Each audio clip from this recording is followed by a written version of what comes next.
Do you believe in the existence of extraterrestrials?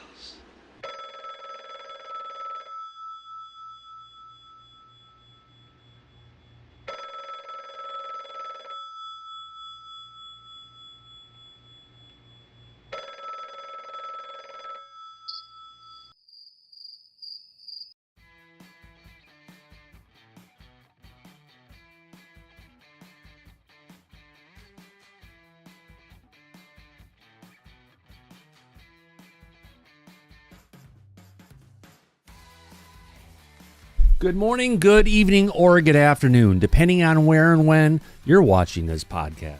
I'm Thomas Fessler, my friends, and this is Disclosure Tonight. Happy Monday, March 24th. Where is the first quarter of the year gone, my friends?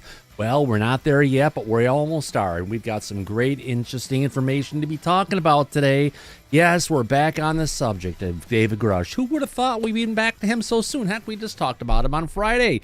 But without any further ado, everybody, let me go ahead and jump into the studio and welcome in our wonderful audience. Let me see who the heck we have out there.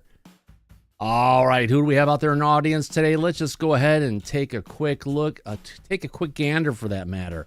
Who do we have out there? Well, let's welcome in Ann Joanne and $70 Million Man X, along with Anton Ghost. We've got Brian Morgan, Craig Smith, DT Whale, Curly's here, along with Dana Scully, Destiny Rocks, Diva, Kim, good to see ya, and Eric Roth and the Gurus.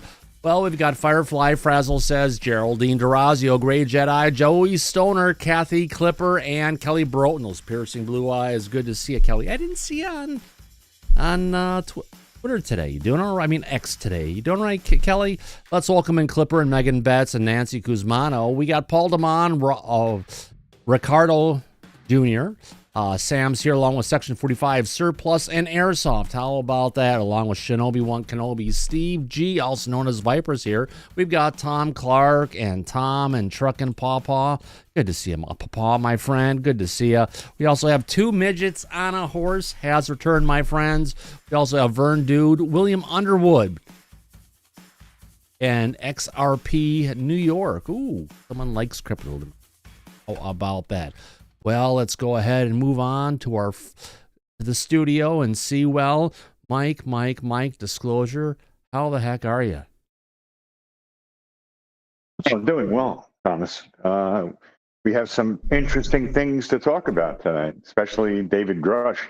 Should be a good conversation, I think. Oh, I think so.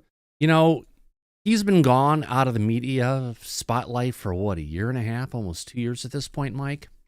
Oh, yeah, he went silent for a long time there, Thomas. Complete silence. And, yep. But 2 shows in a row, we get to talk about David. How about that? It's interesting. It's very interesting. But, you know, I guess it's a good sign because him being quiet for as long as he was, it really didn't help Disclosure. So having him come out and be involved in different things, I think is a good thing. Keeps Disclosure alive in the public's eye. Oh, you better believe it, my friend. You better believe it. Talking about my friends, we do have a special guest with us today, Mr. Alan Levine. Alan, you've been with us several times in the past. It's great to have you back. Talk about some interesting scenarios of, first of all, what's going on with David Grusch, and then coming on with, what do we say, the doubts that bipartisan disclosure could ever happen? Well, I wouldn't doubt that it can happen, actually. In reference to David, I know there's been a lot. It seems in the 24/7 world that if someone's living their life and very busy and isn't, in the spotlight 24/7, that, oh my God, they've totally disappeared. David's a very private individual, particularly given his disposition. He doesn't like crowds. He particularly doesn't like situations that would create anxiety because of his disposition. Well, what would you do if you had some? He's kind of removed himself from. You gentlemen know. Everyone on this call knows that reading the comments will drive you nuts. He's not the kind of guy that can read the comments. He's very private. He's very prone to anxiety because of his affliction, and he doesn't like the spotlight. He doesn't Well, want to be the center of attention. If I could bring this Most up, people if in I could intelligence ask you really quick on this, Alan, how would you feel if you came home from work and you had a death threat on your kitchen table against you and your wife, and then when you went and did a sweep of your place, you found bugs up in the attic, and you find tracking devices on your wife's vehicle? That would be enough to shake anybody up. I've personally had death threats in other realms for other reasons in my professional career. Same so here. I do know how that is. I know how it is to have my daughter escorted by the sheriff's department back and forth to school. So I'm familiar with these types of situations. But again, this is not something that anyone in the intelligence arena wants. No. They don't want to be the center of attention. They don't want to attract attention. It's just like the special forces guys, like Jake. They don't want to be in the spotlight. They've never lived like that. They've always kept low key, and so they're not media divas. So don't expect that. Yeah. And also, in regards to, because I hear a lot, I heard this just today on another podcast. Oh, maybe now that David's going to be working with the task force, that he'll get a security clearance back. He never lost his security clearance. Yeah, he has his security clearance. One of the challenges with that security clearance, and Representative Burchett has shared the same thing. This is the challenge you have. He has one of the highest levels, 51. That's where he ran into problems with Arrow and Kirkpatrick is he couldn't share what he knows with Kirkpatrick because he didn't have clearance to share it with him. Kirkpatrick didn't have the same level of clearance. And once Kirkpatrick would have been read into that clearance, Kirkpatrick would have been sworn to secrecy. So he couldn't have even shared with the other members of Arrow what he learned from Grusch. It's a catch-22. That's why Burchett doesn't like going to these SCIF meetings, because whatever he hears, he's like sworn to secrecy for the rest of all time.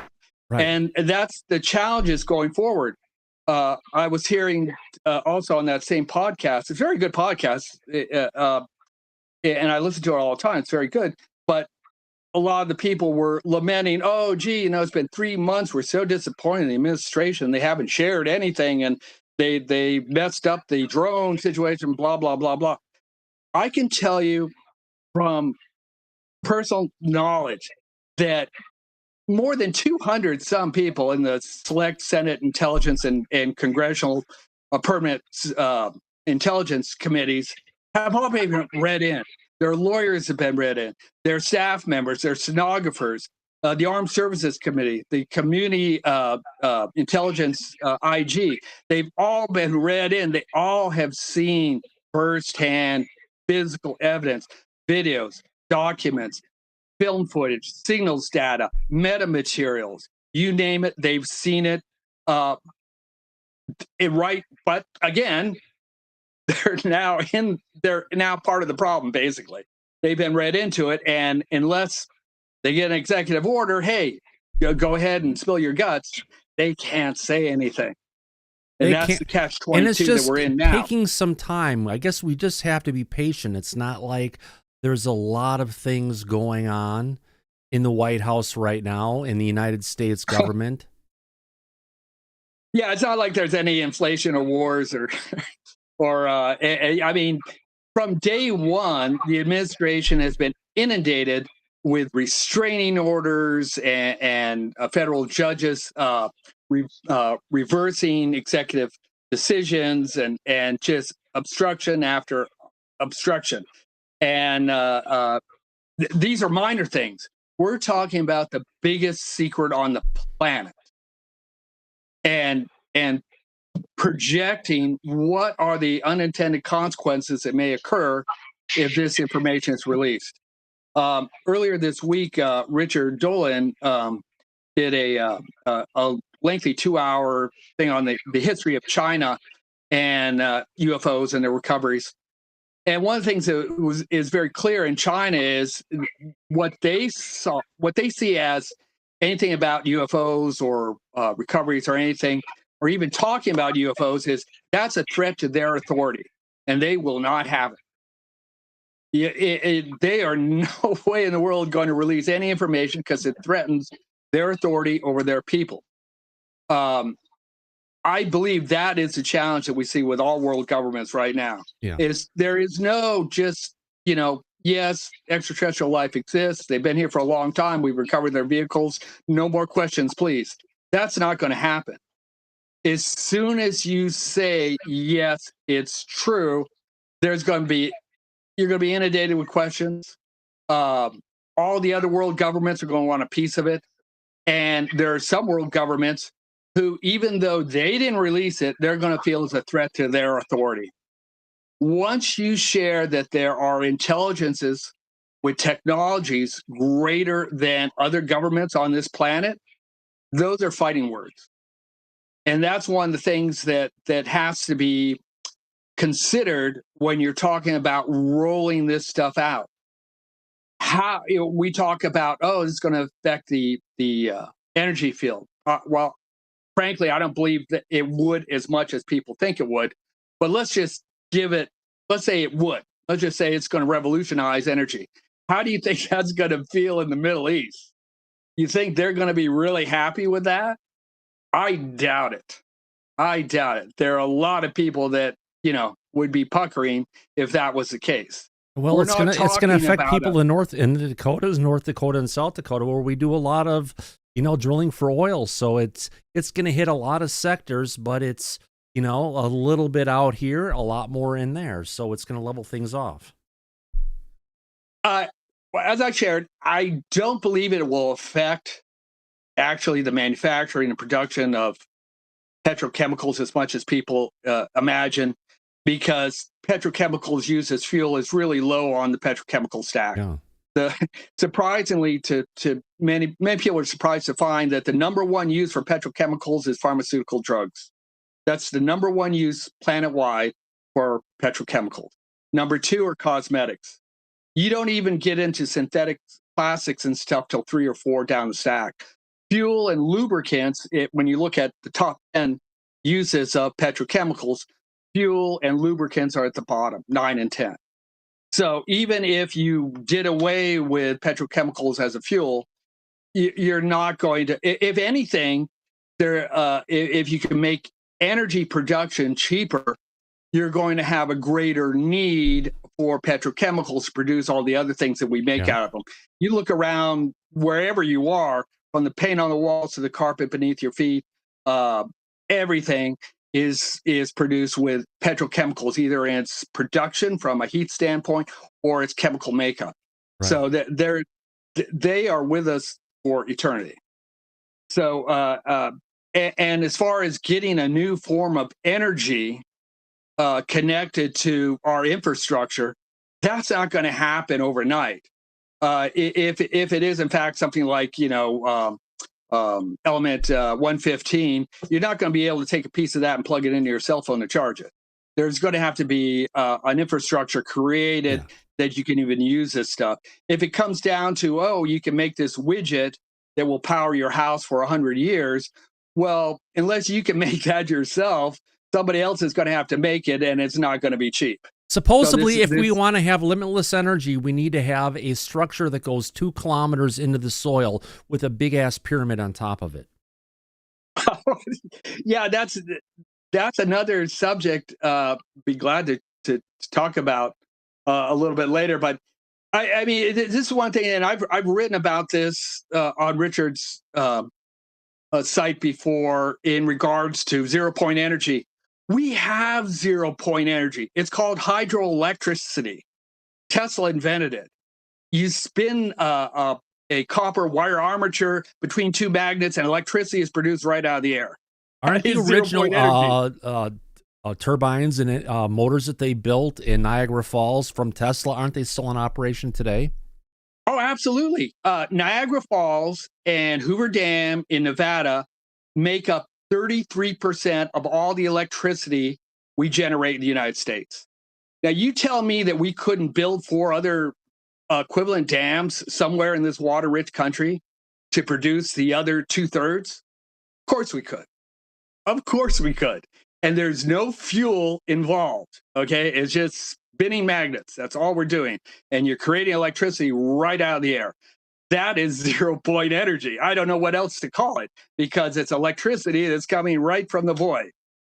And it's not free, but it is cheaper than some of the other methods. People don't understand. They think like nuclear energy. Oh, there's something about we're getting energy from radiation. No, you're not. All a nuclear reactor is a giant steam engine. You're basically creating a nuclear fission that heats water that does the same thing as Niagara Falls, spins a turbine and creates electricity. The same with natural gas. You're not using natural gas as electricity. You're using natural gas to heat water, to turn into steam, to turn a turbine, to create electricity. Seems like a pattern, Alan. Yeah, it does. It seems to work.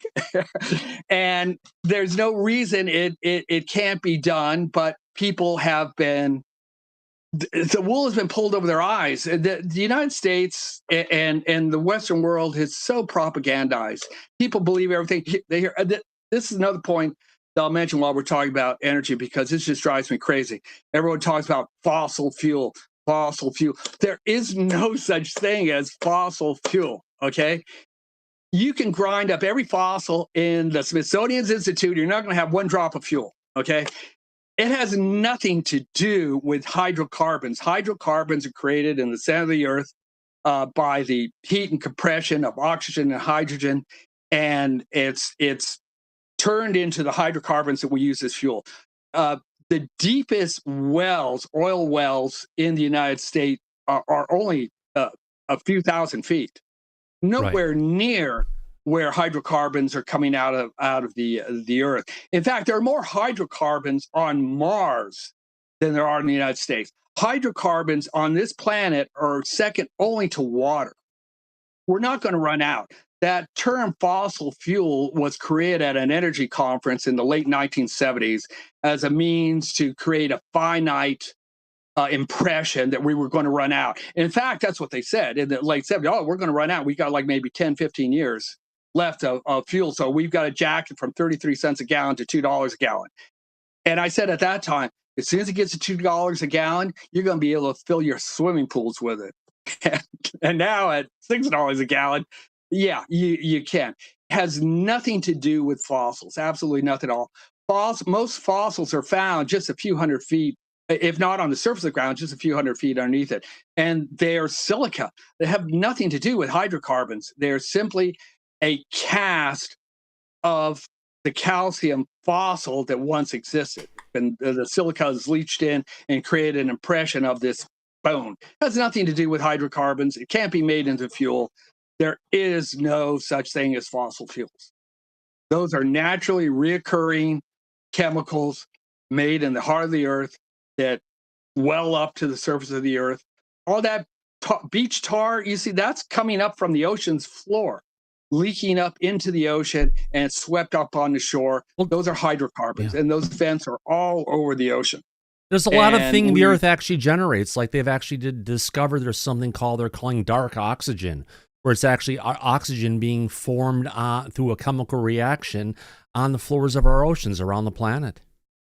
Yes, we have everything we need here to create energy infinitum.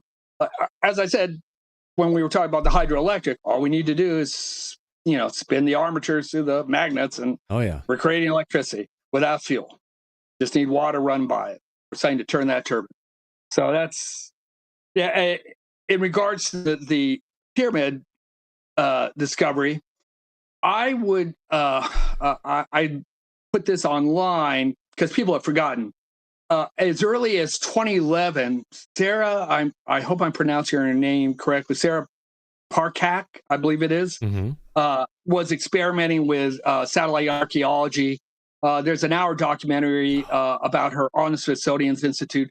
She already found these structures back in 2011. There we go. She scanned the Giza plateau and all up and down the Nile. She found not hundreds, but thousands of large buried temples, structures, and cities all over North Africa. Right. Unfortunately, shortly after those discoveries, the Arab Spring erupted in riots, and the Egyptian government fell, and there was all kinds of chaos, and so a lot of the stuff was not followed up on.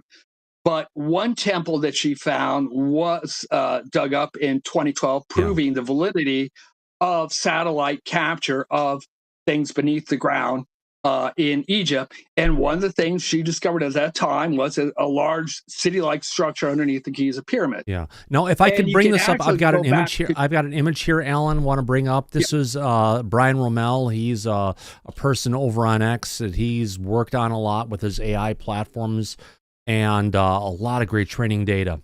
And he was actually put his AI model that he's building for the data and higher resolution and clarity to the Great Pyramid Project has yielded some results. Training is early using radar and medical images for understanding of the dimensions, but he wanted to show us to us. On the left side of this image, we have the original image that's being kicked out, the original data of what we're seeing here, using Brian's more advanced AI systems for analysis and to actually kick out images. We're getting something that is really starting to show off the structures on the right-hand side of the screen here of what could potentially be down there. Well, we know, even if you go back beyond Sarah's work to 2007, to the discovery of the Tomb of the Birds, which is a tunnel system that we know from internal radar scanning goes all the way to the second pyramid. And if you go back into the literature of Herodotus and stuff, he shares that there were magi, the Egyptian high priest initiations that occurred in corridors and buildings and stuff underneath the Sphinx that stretched to the pyramids. Right. So there's always been this consideration that there's something underneath the Giza plateau, that there's some other structures there. And we know for a fact right now, I mean, even Hawass would say that only less than 10% of the Giza plateau alone, only 10% has been actually investigated. Yeah, but Zawi Hawass, who's actually out there right now, he's actually going ahead and saying right now, oh, this stuff is all fake, we should investigate it. But when there were other things that he called out as fakes in the past, he actually went and investigated it and found out it was real. This is something we need to put our preconceived notions aside and let's do some actual exploration if there's potentially things that are there under the ground, and trained AI is starting to find some good directions on what we could be dealing with here. It's, let's do some good old-fashioned exploration, do some digging, do some insights, and see what we can find, because clearly the stuff that's at the bottom of the pyramids, small areas could be sacrificed to go ahead and actually dig down and figure, is there a bigger story down here that we need to uncover? Well, you don't even have to dig or make any large, excavation. You do just like they've done at Oak Island, and just drop an oil, core down there. It's about 3 inches wide. See if you find a void or not. It wouldn't disturb anything, and you can go thousands of feet down. And I feel certain that that's going to happen. There's just too much interest worldwide about this. The pushback from Hawass and other people there, you have to understand the history of Egypt and archaeology from a commercial standpoint. That is a cash cow. It's second only to tourism in Egypt. Yeah, but you know what? The secondary funding from in Egypt that's not tourism came from the Department of U.S. Aid. Well, that might have gone to other things like the Arab Spring. But there's from the 1800s, the Bureau of Antiquities has profited greatly from selling licenses to dig and to make certain claims. That's where they make that's cash cow, and they don't want to see that go away. they're gonna have to think about it at this point. Go like, hey, maybe this would be a boom for us because right now, since the pandemic, tourism is almost non-existent, and with the problems they're having in the Middle East, it's not a big attractive, port for anyone to go to. So I think that will bend the paradigm. Also, we have in the Great Pyramid that void that was discovered by the cosmological radar, the pyramid scan that they've been doing for quite some time, and people are very interested in looking at that. So I think that will turn around. You have a different. Hawass is not involved anymore. He's retired. He's out of the picture. He's not in charge of antiquities anymore. Well, have you heard about the latest thing coming from China? That they actually, China's super radar actually detected a giant plasma bubble over the pyramids in Giza. Their LARID, L-A-R-I-D radar in Henan, China can detect plasma bubbles in Earth's atmosphere, and they found one over the Great Pyramid. It wouldn't surprise me at all. There have been people have gone to the top, the summit of the pyramid, and taken electromagnetic measurements and found that there are variations. That there is some type of electromagnetic emission coming from the top of the pyramid. Yeah, but they're actually finding a plasma bubble in our upper atmosphere being generated by the pyramid. Yeah, it's as I said, there's so much interest worldwide that they will bend to this, and it may not be tomorrow, maybe months from now, but they will allow some cursory, investigation of this. They need the money. What it comes down to. Now, one of the pushbacks that you're getting from, and it sounds odd, but it's when you think about it, it's significant. The Italian government is now refusing to share any more data from that satellite system, which was commercially available. And I suspect the reason is this algorithm that the Italian and the Scottish scientists are using is novel. They created that. And whether the Italian government knew or didn't know that their satellite could penetrate, deep within the ground, they don't want. Think about it going over a military installation or Pine Gap or Area 51. Do you really want people to buy time to look at that and that satellite detail? So now, the more 90s, they try to hide things, Alan, at least in the world of remote viewing, they say the greater it shines. So if they are hiding things underground, and this technology has actually been created for going and finding large caverns, large deposits of oil deep under the surface. So if they're trying to get data out of this and they're seeing structures that are potentially underneath the pyramids, there's a highly likeliness that there's something there that they're sensing. And the only way that they could truly debunk it is to literally take a look and see. Otherwise, they're just playing like the good old CIA game. You can't see anything public, you can't hear anything, and we're going to keep you from saying anything. Yeah, and as I was noting, though, I don't think they're concerned about them looking down on Giza. They're concerned with them looking down on Pine Gap or Area 51. Area 51 everywhere else, yeah. Yeah, because as I said, that platform was commercially available. People don't realize there are a lot of satellites that you can buy time on and get the data, depending on what you need. Either it's for weather or farming or whatever. But mapping, you can buy time on these satellites and download the data for whatever your purposes are. And if you have the appropriate algorithm to compute that data to create whatever files you want, you can use it. Now, we know that the United States Geological Service has had satellites since the 1990s that are able to scan for oil. Oh, the good old USGS. Materials. I mean, USGS. Yeah.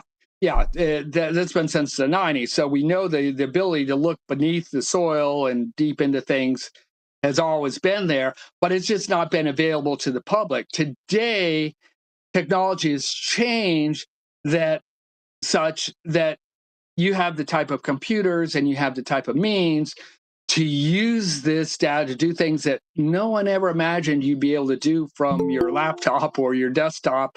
And it does create a conundrum for the intelligence community. They won't be able to stop it, but they will try and drag their feet. I guarantee it.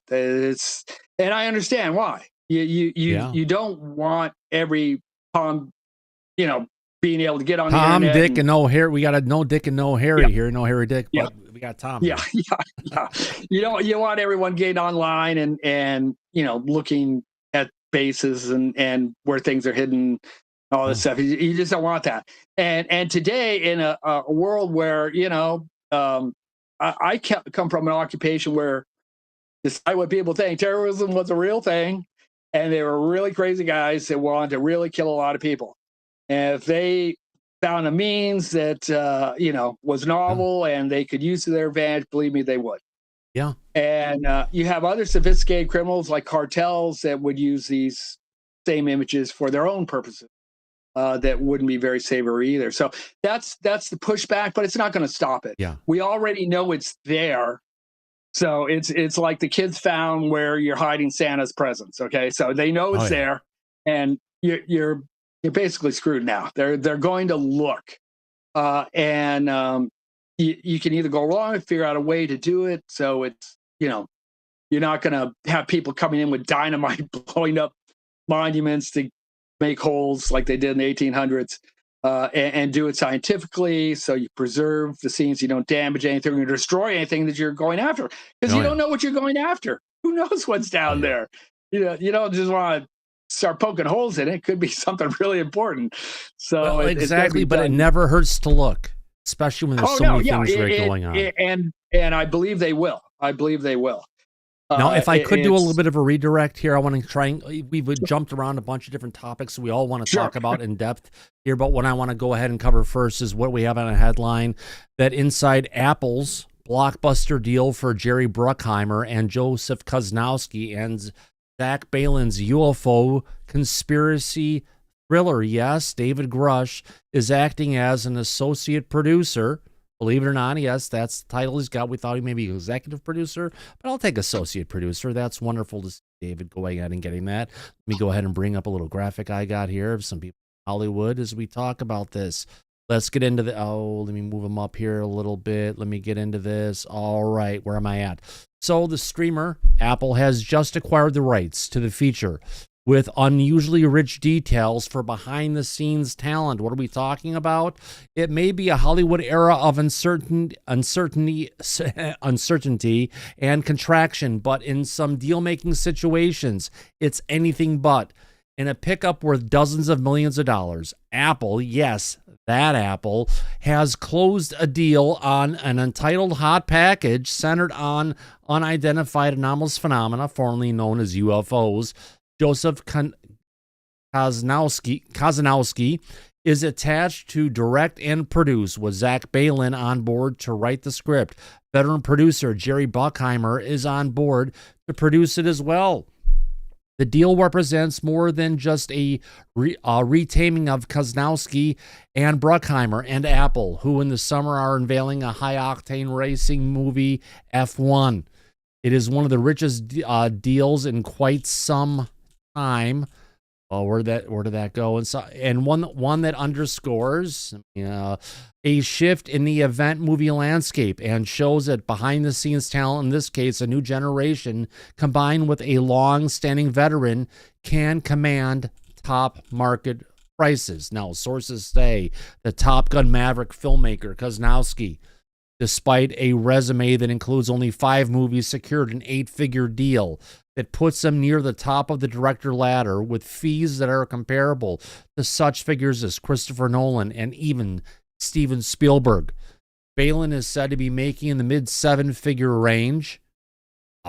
More if he receives sole writing credit, also putting him in the top echelon of his profession. And Bruckheimer, whose career spans decades, includes Top Gun and the Pirates of the Caribbean movies, is said to receive a top-of-the-market producing fee in the mid-7 figures. We're talking like $50 million, my friend. While Apple confirmed the closing of the deal for the project, it had no comment coming from Tim Cook on the fees and other points. Now, the whole high-profile UAP package that hit the Hollywood market in mid-February, igniting a fierce bidding war that quickly saw figures soar. Now, part of the appeal was the track record of the participants, Kozlowski and Bruckheimer, as well as the producer, Chad Oman, of Bruckheimer Films, first worked together on Top Gun Maverick, which flew to almost $1.5 billion in 2022. Now, the trio were in the post on F1, a Formula One racing movie made by Apple, which has a theatrical release deal versus Warner Brothers. Buzz is high on the Brad Pitt movie, whose recent trailer was viewed dozens of millions of times. Now, Balin, meanwhile, is the Oscar-nominated writer behind Will Smith's King Richard, whose credits also include Creed 3 and last year's Judge Law white supremacist thriller, The Order. Now, adding to the sheen in the participation of David Grusch and Sonia Brown. Grusch, as we all know, my friends, famously testified in front of Congress on this subject and will be a consultant and associate producer on the project. Brown, on the other hand, is an executive producer. Now, the story had a timely resonance. It's described as a large-scale conspiracy thriller about two men working in national security who uncover a secret program to recover and reverse engineer crashed UAPs. How about that? The entitled project ended up in a pitched street fight among Warner Brothers, Paramount, Skydance, Amazon, Sony, and Apple, which, despite its involvement with F1, wasn't initially in the mix, but apparently Tim Cook came out and dished out those Apple dollars to go ahead and get it there. Now, at one level, the deal is a snapshot of Hollywood deal-making in 2025. Kozlowski and Bruckheimer, along with an A-lister, where did that go? Brad Pitt, made a groundbreaking F1 deal in 2022. Now, while the pandemic was still a factor when the streamers were ruling the market, paying massive quotes for as well as buyout fees, and all about pushing the studios out of top package auctions. Now, 3 years later, the studios have reemerged as competitive forces, mainly for just one reason: the theatrical release. Now, filmmakers,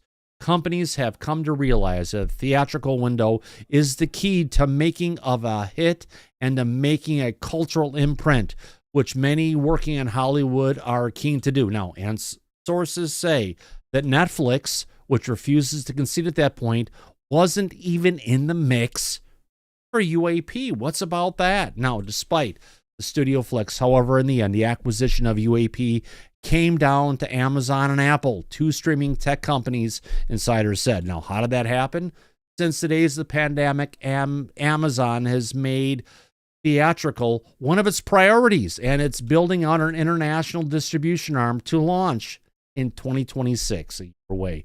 And Apple, on select projects, is willing to partner with studios for a theatrical release, is willing to partner with studio, as seen in the case of F1.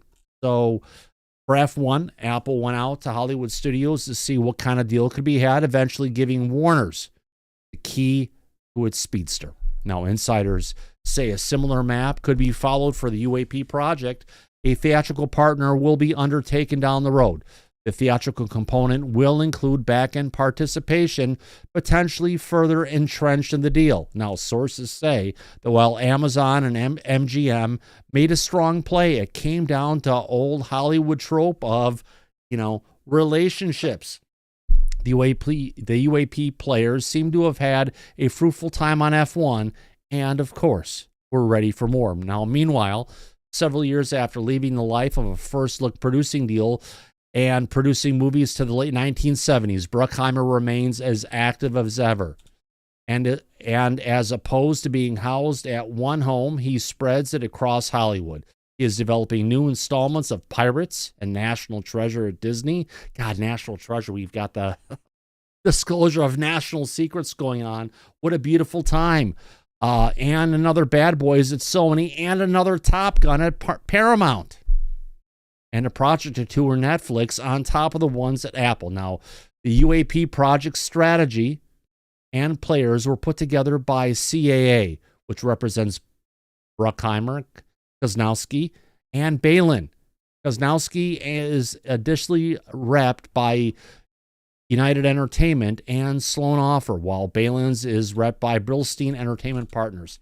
Now, either way, it is a win-win coming up, Alan, for everyone in Disclosure, because we've got some heavy hitters in here who are working on a new movie, and we've got Grusch behind the scenes helping to thread the narrative needle.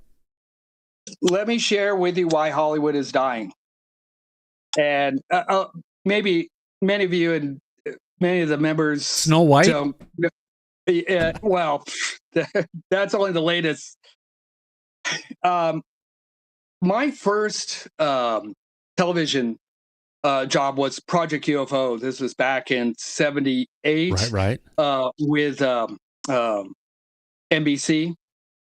Jack Webb produced that show. We called it Dragnet to the Stars. It was the first UFO related series on television, dramatic series. The first season was closely based on Project Blue Book incidents. The second season, we just wrote, literally the producer director was writing the scripts on the weekend, and we'd get them on Monday morning. Let me share with you my experience with Sony, because I worked with Sony before I worked with Marvel and Disney. This is how it used to be. You had a script, and you would take it to a studio and say, I've got this script. They'd look, oh, that's a great script, a great story. We can sell this. This is great. And then you go like, okay, this is a great story. Now we need to get some talent. Okay. You'd get a good director. You already had a producer because you've taken it to the studio. They're going to assign whoever they think is best to produce it. Then you got the script. You got the whoever is going to direct it. You start getting your talent. You're going to get so-and-so to act in, so-and-so to act in. So then you go get the money for it, because you've got Paul Newman in it, or you've got Brad Pitt in it, or you've got, more Downey Jr. in it. You've got all the celebrities. And so, because studios do not pay, they do not pay for their own movies. Okay. They get other idiots to come in and pay for these movies and stuff. So when you have a mega flop, like many that we've seen recently, you're not going to be losing, your shirt. You're not going to be really losing, $400 million.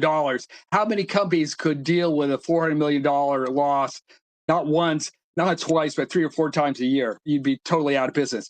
You get Nike, you get, whoever is sponsoring, they're the ones that are putting up the money. Now, they're not going to come back for a second time to the trough to do that again. You're not going to get them to help produce your film the next time, but at least you're not losing your shirt.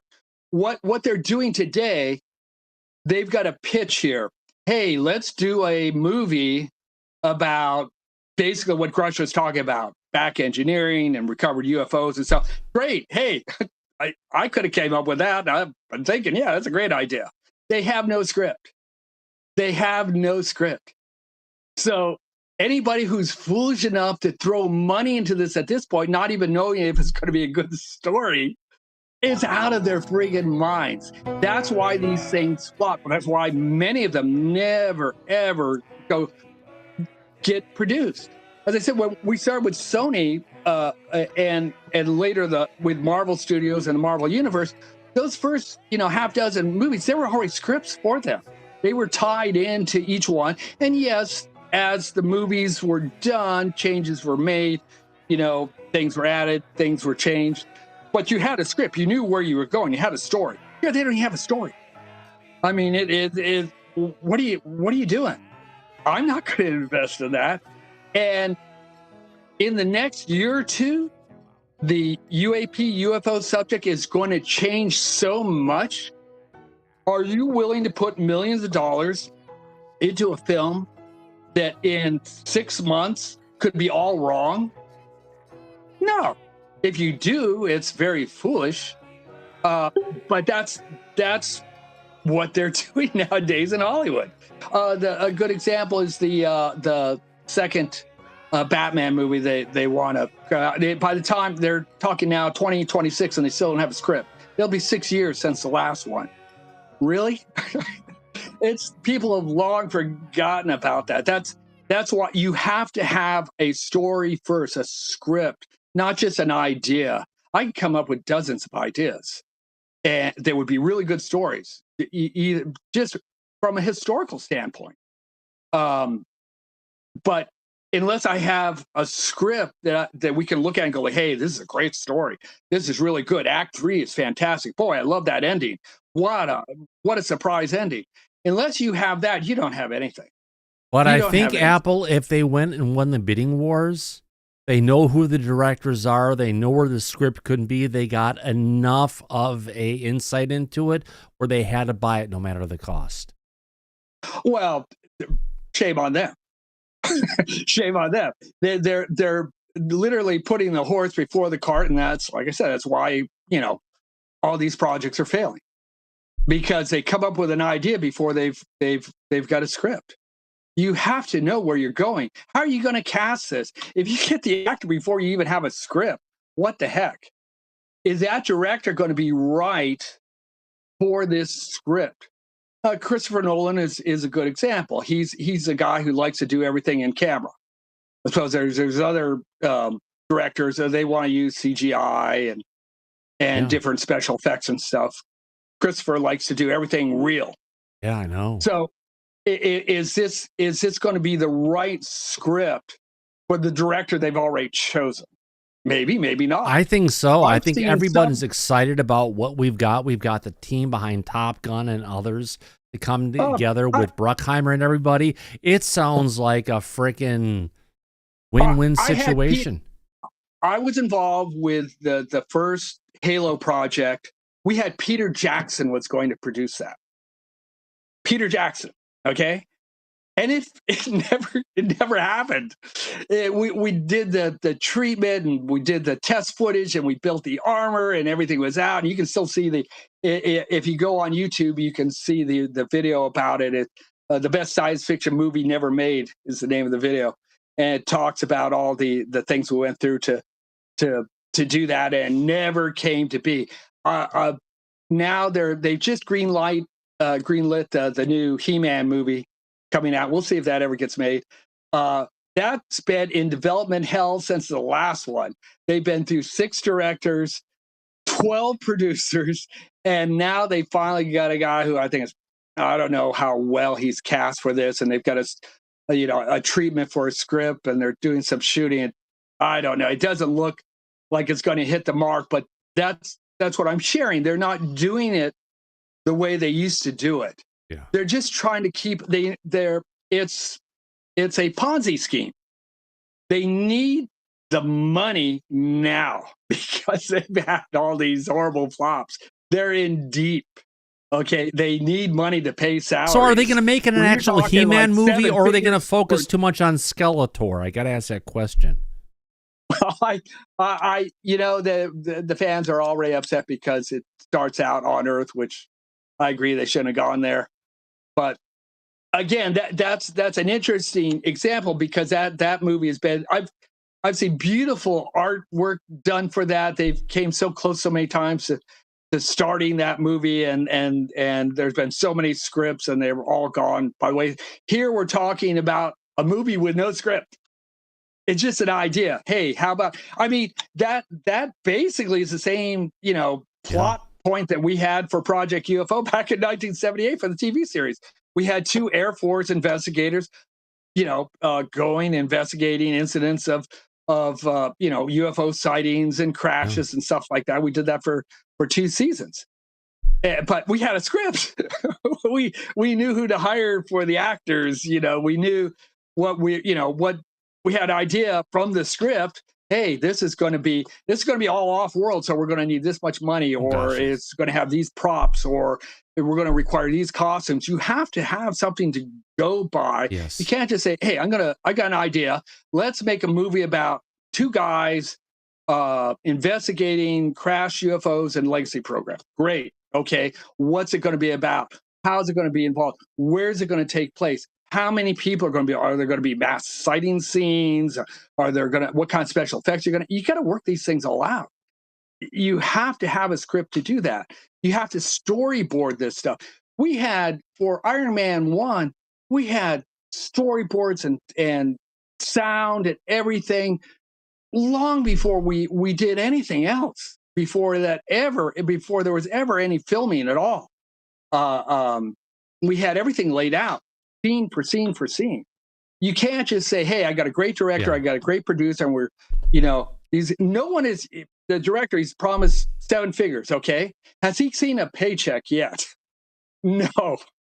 And he's not going to until after that movie comes out. They're not sending direct deposit to him right now. That's just yap. Okay, that's just talk. He's made no money now. And just like they want to reboot Blade, they just finally decided to go with a new script. That's another one that's been in development hell for years. Oh yeah, and they couldn't get the right script, and then for a moment there, they wanted to get Wesley back. And then, the actor who's playing, he's getting older by the day. You can't wait too long. Oh God, yeah. Just like people, and I love her. She's great, Gal Gadot as Wonder Woman. Heck, by the time if they decided, hey, yeah, we're going to take her back, we're going to use her as Wonder Woman, she's going to be in the freaking 50s. For heaven's sakes, you can't. There's an expiration date for these things. And when you're talking about something moving as quickly as Disclosure is right now, in 6 months, whatever they have on paper may not be relevant whatsoever. Yeah. Let's say 4 months from now, you have a flying saucer, removed from some hangar in Area 51, and you got the president and everyone there showing it off and stuff. How's that going to affect this movie? Well, talking about what affects us these days, Mike, are you still with us, my friend? Oh, yes, sir, the entire time. All right, so so far. As we talked about earlier today, the opportunity to have bipartisan disclosure seems to be falling off to the wayside more and more. In this classic example, we have Matt Ford from the Good Trouble Show talking about, this is our clueless president. Donald Trump's incompetence is stunning, blah, blah, blah, bullshit. Now, I have to ask the question, Mike, doesn't Matt Ford represent the position of Director of Strategy for the UAP Disclosure Fund? He absolutely does, Thomas, which is why for him to take a political divide and take a position like that politically, it doesn't really make a lot of sense. Both me and you really try to stick to the middle. I have a hard time sticking to the middle, not as much as you do, but not as much as this. This is like way off to the frickin' loony left at this point. And he's been attacking Trump going back for days, if not weeks. How could the person who's a part of a organization that's there of which he benefits to go ahead and get access to people for, right? And he's a director of strategy, to be going out and throwing the existing administration under the bus and attacking him on what seems to be like multiple times a day. Wouldn't this be taking the efforts of what they're doing at the UAP Disclosure Fund and fucking flushing it down the toilet? Well, it's an organization that primarily depends... Oh, sorry about that. Go ahead, Mike. Yeah, it depends on funding from the public. And we covered this on the show previously, that even on the Democratic side, which is where a lot of this controversy is coming from, and political divide, even in their own party, it seems like the very progressive, violent faction within the Democratic Party, it's only 23% of the public.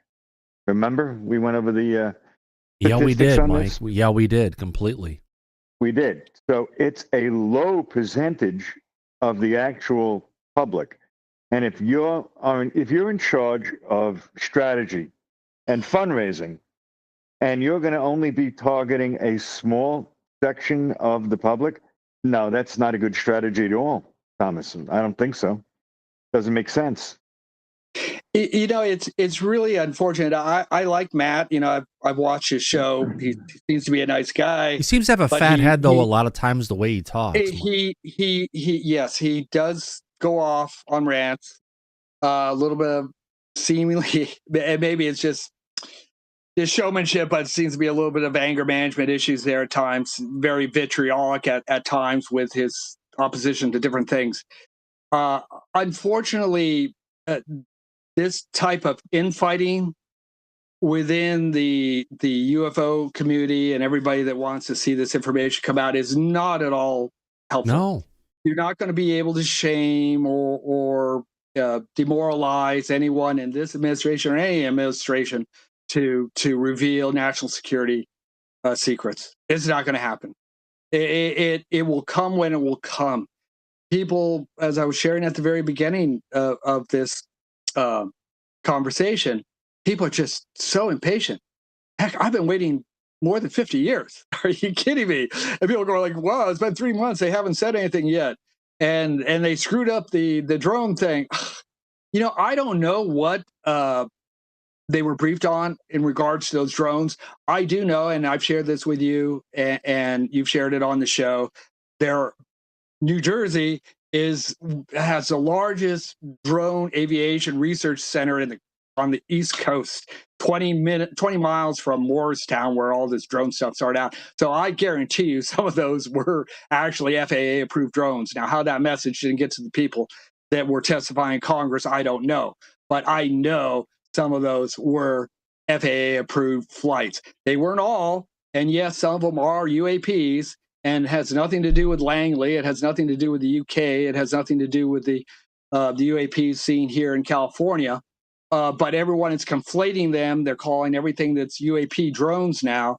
Not the same thing. So this vitriol concerning the administration, it to me, it's mind-boggling. There's nothing they can do. I mean, they're frigging burning electric cars of Democrats. What are you doing? Most of the Teslas, I live in the Bay Area. Most of the people driving Teslas out here are very liberal Democrats, and you're burning their cars? You think that's going to endear them to you? What are you talking about? I thought we were trying to save the planet, or maybe we weren't. Elon, they used to love it. It's just like Trump, you know, President Trump. Before he ran for president, he was on The View. He was on all the shows. He was beloved. He had all these friends. Howard Stern had him on. You know, really quick, I have a person who lives in the Bay Area who's talking about his Tesla getting vandalized, and he doesn't know what the hell to do. Let me go ahead and play this right now, because this is what's really going on. They're no longer just attacking the people in the people in Washington. They're attacking the actual individual citizens, which, coming from a gay community myself, it seems like people are coming under hate crimes for the vehicles that they're driving. Let me go ahead and bring up a video on this to go ahead and get there. This is just someone in California. Go ahead and play this. Let me go ahead and play this 58-second clip. Here we go. California, Governor Newsom, I thought you said we were all supposed to get electric vehicles. You gave us a tax credit. We're going to make the world green. Listen, that's why I got this. This vehicle does not support fascists. I have a bumper sticker that says that on the back, along with an anti-Elon Tesla Club one that says I got this for dog mode, and a Ukrainian flag. Yet despite this, I'm going to visit my partner Carol to hang out. I have it in self-drive mode, which is awesome. I doze off a little bit and I awake to this. Somebody threw something at my windshield. Listen, I am on the same team as all of you, okay? All right? Resist. I can't stand that Nazi scum Musk. I want the stock to fail, but what are we doing? What are we doing? Just tell me, I'll do whatever it is. Are we getting gas vehicles now? So confusing. So, Alan, I think that's an accurate representation of the situation many people are going through these days. This is having worked with DHS. This is straight up an act of domestic terrorism. Yeah. It is punishable by up to 20 years in a federal prison. And somebody's going to be the first example. You know, a lot of these Teslas have cameras, and they're taking the pictures of these people, vandalizing them, and they've just ruined their lives. They will be found, they will be prosecuted, and they're looking at 20 years. And that's a federal sentence. So you have to do 80% of that. Okay, it's not like, you know, state prison. That's federal. So you have to do 80% of that. So, don't do it. Yeah. It's not worth it. An act of domestic terrorism. Don't take it out against your fellow citizens in the communities where you live. Take it out against the people in Washington. It just doesn't make sense. I mean, Mike, didn't they find multiple bombs at a Tesla dealership earlier today you were talking about? Yeah, I sent you the actual post in a DM. There was, explosive devices that they placed at a Tesla dealership. Now, this sounds like something going on in the Middle East with the combat that we were dealing with against terrorism. There was something I can share back violence. Go ahead. Back when I began back, we talk about foreign terrorism in relationship to 9/11 stuff, but during that time, we had a lot of domestic terrorists involved in support of foreign terrorism, and just as bad. And I presume these are likely the same people doing this same thing. I don't put this on the average Democrat or voter. They'll have another chance to vote again in a couple of years, and if your message is, you know, it resonates with the majority of the people, you'll win. If it doesn't, I'm sorry. That is what democracy is. This notion of fascism or whatever, I thought we just had an election, okay? We just had an election. It was a free and fair election. Everyone voted. This is how it turned out.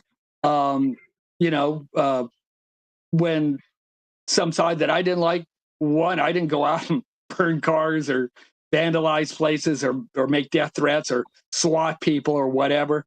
That's insane. That to me tells me that this has nothing to do with a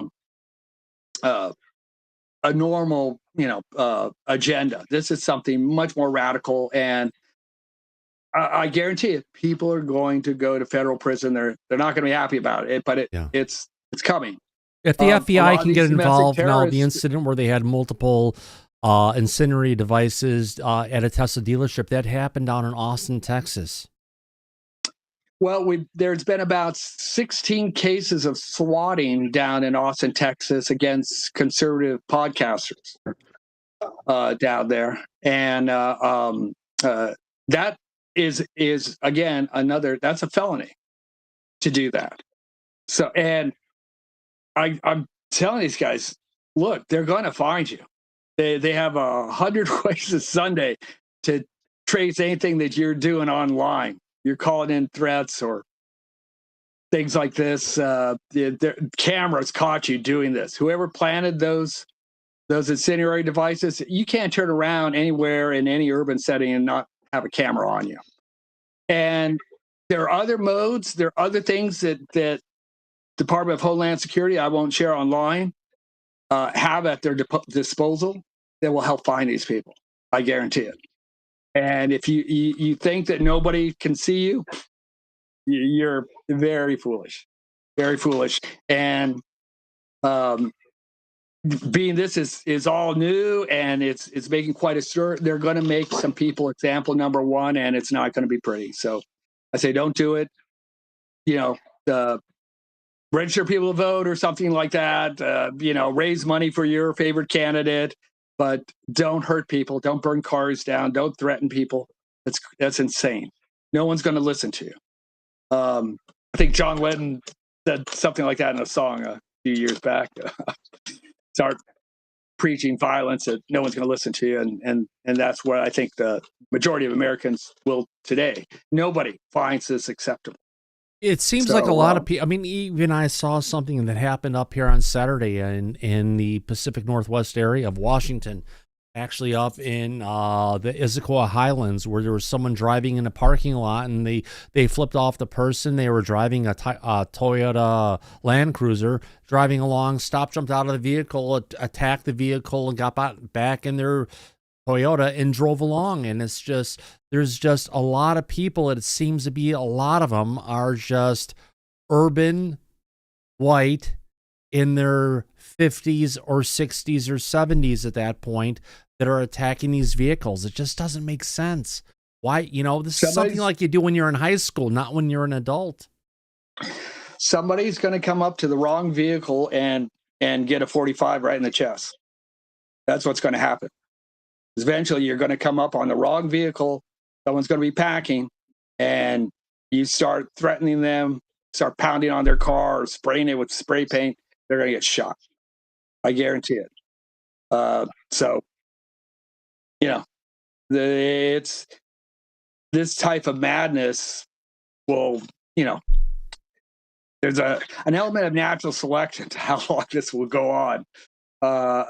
And I certainly would not, would share people, don't do it. Just don't do it. I'll tell you exactly we had an incident. We had an incident back. We had an incident. This is a number of years ago during the War on Terror. We were at a certain location. There was a protest. One of the protesters jumped out from the crowd and slugged a female police officer. He didn't know, and he was very fortunate, he didn't know there was a SWAT team sniper there with him in his sights. And he could have picked him right off and would have been able to do it right there. He didn't. The man was arrested. He was released. Later on, at another protest, same guy jumped out, attacked a counter-protester, took their flag, set on fire. I arrested him, and he's did 5 years after that, and was deported. Yeah. Don't do it. Yeah. There are consequences for these things. Oh, absolutely. Talking about consequences, if I could, Mike Sokoloff, you're in the back. You had a Twitter account for a period of time, but due to just the partisanship and just the vitriol and attacks that were going on, you just walked away from your X account completely, didn't you? Michael Sokoloff? Michael going once. But he was talking about that before the show happened, Mike, with regards to, the toxicity of what's going on Twitter. And honestly, I feel it too. Do you feel that as well, Mike? You read a lot of this just negative, horrible attacks that are going on. It's just, I think it's at an all-time high now. What would you say? I would say you're absolutely right about that, Thomas. It seems that whatever's going on, and look, as far as the election we just had, make no mistake about it, it was a mandate. Yeah. It was a landslide win. Not if you ask Rosie O'Donnell, she said it was a rigged election. Oh, yeah. Okay. I think she's too big to rig, tell you the truth. Yeah, Rosie, absolutely. Yeah. But the point is that a majority of the voting public had voted the current administration into office knowing full well what they wanted to do. And it shows. And if the people who don't agree with that, which according to what we've seen statistically, it's a small amount of the population overall, they sound like sore losers to me. And if that's all this is, this griping and vitriol. But Mike, 2 years ago, we had people like Kid Rock going out and buying Bud Light with their own money and taking and shooting it and blowing it up because you had Dylan Mulvaney, who's a trans person, on the cans of Bud Light, and they're like, I don't want to deal anything with this, and it almost sank. But Anheuser-Busch, right? It really screwed with their bottom line big time. But now we're here dealing with a situation where people aren't going in but taking their own Teslas, and they're not attacking and blowing them up. They're going and attacking other people's Teslas, which is just, it doesn't make sense. Why are they attacking the individual consumers and not the and not the company that went after it? I've never seen anything like this. Right. I disagree. I have seen things like this, and really? I want to share with you, just from an intelligence standpoint, that this is not all grassroots. Tell me where it comes from, Alan. Well, there are a lot of organizations, you know, the lean anarchists that are Antifa? paid performers. Yeah, that are paid performers. I'm not going to share this because it's sensitive. Oh, from just share Homeland it. What the Security hell? standpoint, but there are more than a half a dozen domestic terrorist organizations that are, you know, we know they're closely monitored. Their people are monitored. They're out there, and some were paid by foreign agents to create disruption. Some of them from large NGOs pay them. We saw this in USA with the U.S. aid thing. No, I guarantee you, no one paid $250 million to fund a transgender opera in Colombia. That money didn't go to that. I guarantee it. Show me the pictures online. I want to see that. I want to see it, a video or something. That money went to provocateurs, to pay off judges, for. So in other words, what you're saying is the money was earmarked for a particular cause, but it was actually funneled into something else that was a bit more. Probably several something else. Yes. Probably several something else's. And that's the world of intelligence. All this stuff, you know, like condoms for Hamas, they're not sending $500 million condoms. Are you kidding me? I mean, you'd have to send. Oh, it's like saying the money they put into the James Webb Space Telescope in the final year, which was equivalent to the entire budget of the James Webb Space Telescope. And you're saying all that money went into that telescope for the final year of production? I call bullshit. Yeah, that money went to Black Ops. We were talking a couple of months ago about Jake, and I was trying to share delicately, you know, because people were going, well, where's his background? What? We can't find anything online. Of course you can't. That's the idea. You're not supposed to find anything online.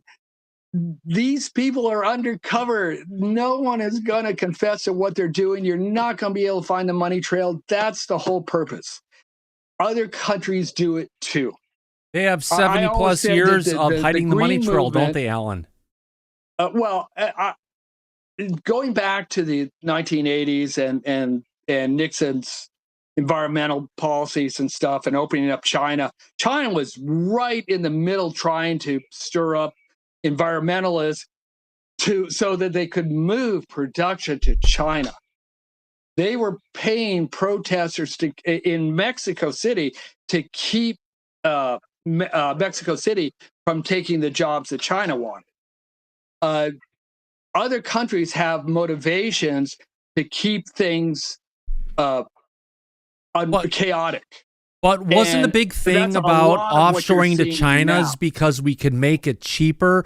Just like today we have all the offshoring of IT for major corporations to India because they can get it done cheaper. Absolutely, and countries will manipulate populations, propaganda, markets, even currencies to. People talk about intelligence gathering. People think, oh, they want to find out, where are the plans for the F-47? Blah blah. No, they want to know what the stock market's going to. All right, but you heard about the F-47, right? Not only is the F-47, not only does it denote Trump, they also said that the F-47 has been flying for over 5 years, as well as with the competing platform coming from not Northrop Grumman, but coming from Lockheed.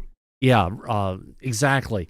Now, you have, but that platform, because it's been worked on so much at this point, they're saying it will be deployed and in the air before 2030. Yeah, and we saw that with the F-117. By the time it was actually used in combat, not it was just almost that, but we have obsolete. the what is it, the B-21 Raider? Yeah. That one, because of the way technology is, the way they have their plans and everything, they're able to get this done so much faster than they were in the past to be able to deliver this platform. Oh, no. Quite the contrary. Like the F1, I'm sorry, the Blackbird, that was done in 14 months with slide rules.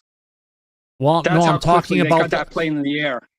I'm talking about this one from north of Grumman, and then the follow-up, which is this is the B-20, followed by the B-21 Raider, which they said they're able to get done so much faster because of their increased digital pipelines. It took ridiculously long. Yeah. Ridiculously long. And this is something I've shared numerous times in the realm of aerospace, because that's what was my education, was machine engineering, and I wanted to go into aerospace engineering. My parents worked at Hughes Aircraft, and we had friends that worked at the Nelson Range and stuff. Our aerospace engineering has gone downhill. It really has. I mean, you're talking about planes like the F-35, 1 hour in flight requires 18 days of maintenance. Are you kidding me? What the hell good Have is you that? seen the F-35s that have been flying on aircraft carriers? They're all rusting up. Yeah. There's only 25% of the fleet is airworthy. So, but that's another tangent. What I'm sharing is, as far as intelligence worldwide, people aren't interested in this technology as much as they are interested in the economics. I mean, the CIA, when they were in South America in the 60s and 70s, they were interested in the economies of these countries that they wanted to collapse. But have you seen? That's the easiest way to solve a problem. Now you bring up economies really quick. Have you seen the pushback from our friends in Europe with regards to buying arms from companies that are based in the United States of America? They want to bring it all back to Europe, but I hate to say, Alan, Europe's missing to go ahead and build all these planes and all this technology. Energy, exactly, because Ukraine just blew up the last natural gas pipeline going from Russia to Europe. Granted, we're lucky for them, they're not going into winter right now, but that's going to be a problem. And how are they going to build all this stuff without energy, without steel, without aluminum, without the ability to create all the stuff, all the technology, all the chips and everything they need? What they're hoping for is to lure the military-industrial complex to set up shop over there and bring the money to bring the manufacturing to them. They know they can't do it, but they want American dollars to invest in, because we're not going to be fighting these endless wars anymore here in the United States. So where's the military-industrial complex going to go? I mean, that's 80% of our economy is making bombs and bullets. So they're going to open a factory in Germany or open a factory in France. And I mean, like when we left Afghanistan, we talked about $80 billion of weapons left there. That was just a cache of weapons we weren't even using. Some of this stuff wasn't even unboxed. We just kept building and sending and building and sending. Right now, right as we speak, we have 10-year non-breakable contracts with Ukraine to produce arms and weapons for them for the next decade. That is already been signed, sealed, and delivered by Congress. Now, the new administration is trying to claw that back, but that's out there right now. And prepaid by Congress. Yeah. Yes. That's the change. That's the difference. With money that we don't have. Right. with magic money. Almost like Washington State and their budget. We're doing the same thing.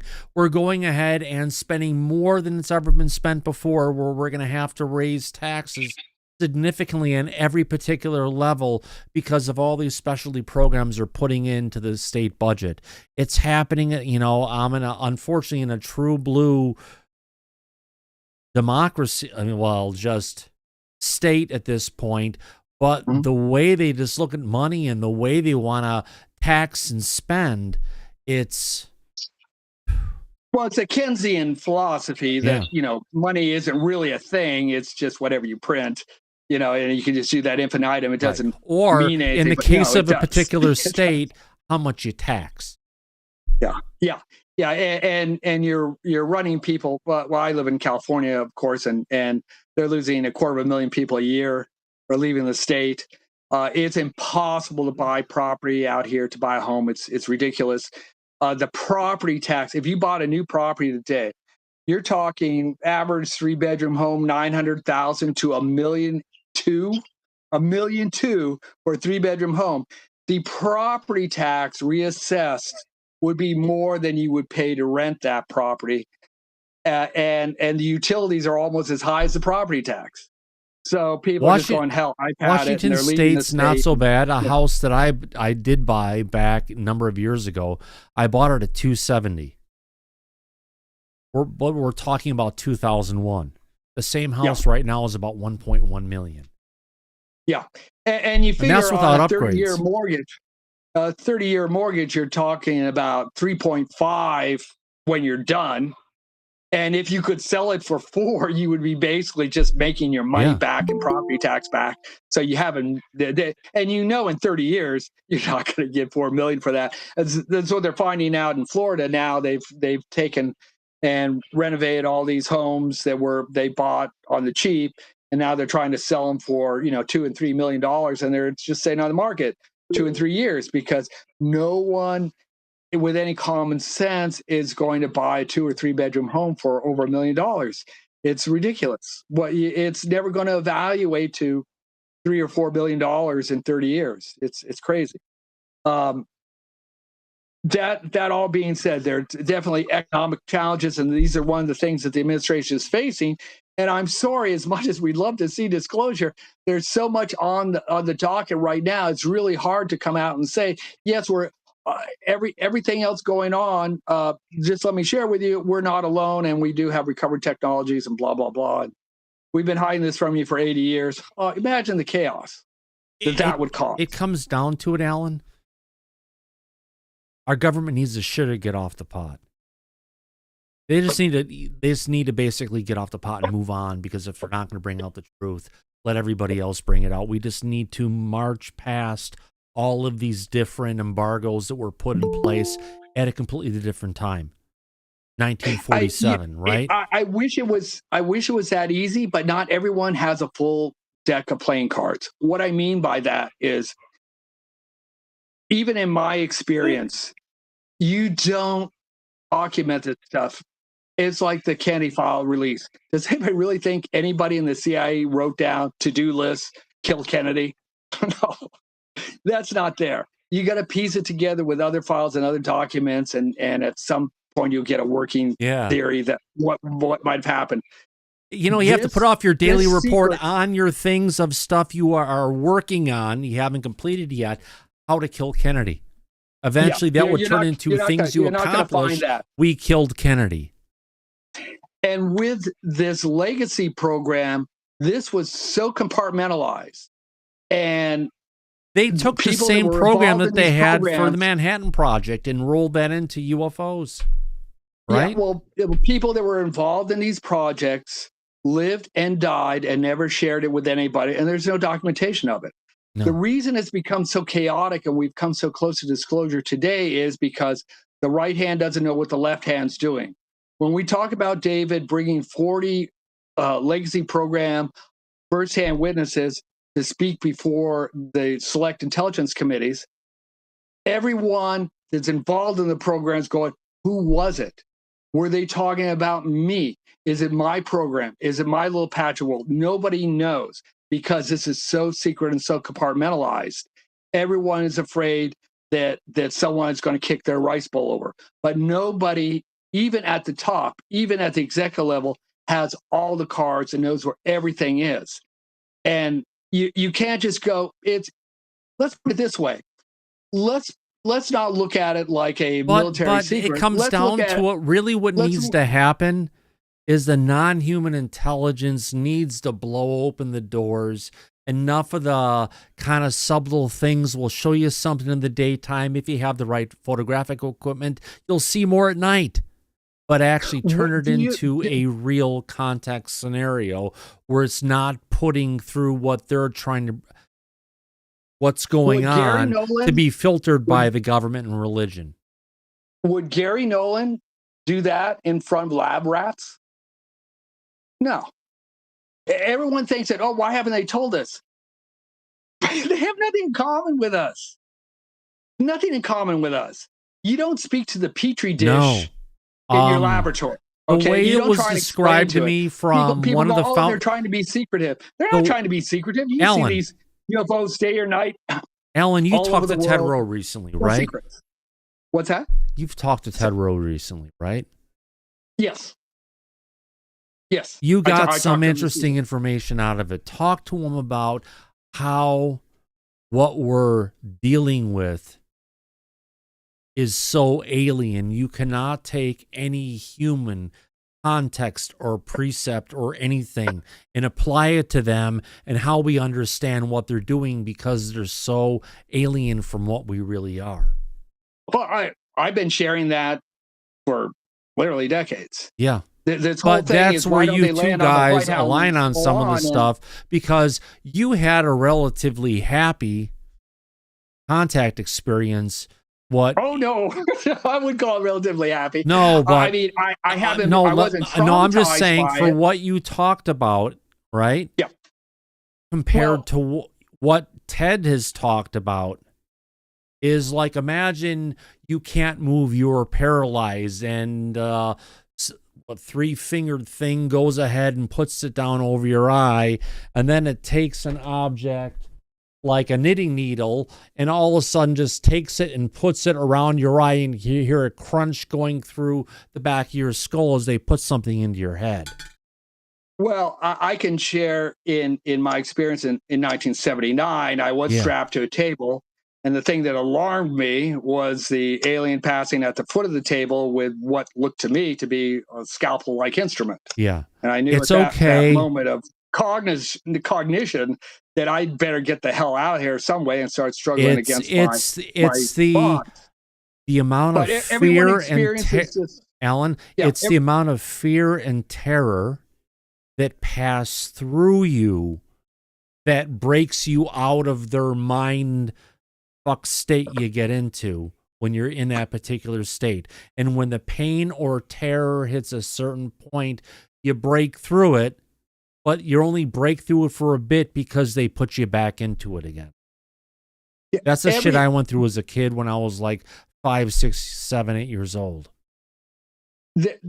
Where PTSD is concerned and how people respond to abductions or trauma, assaults in their life, everyone experiences differently. Some people come away relatively unscarred. Some people don't realize they have scars or baggage that affects them. Or it's their relationships that they don't see. It's there, Alan, and they've just made you not be able to retrieve the memory. Oh, that's very possible too. I have been in other situations, criminal situations, where there are certainly serious circumstances and threats and stuff, and I been at crime scenes that most people would never want to be at, and never want to. If they saw them, that would be the worst thing they ever saw in their life. So everyone deals with these things differently. What I'm sharing in regards to this alien agenda, their mentality, is we're anthropomorphizing what we believe we would do in like a Star Trek scenario.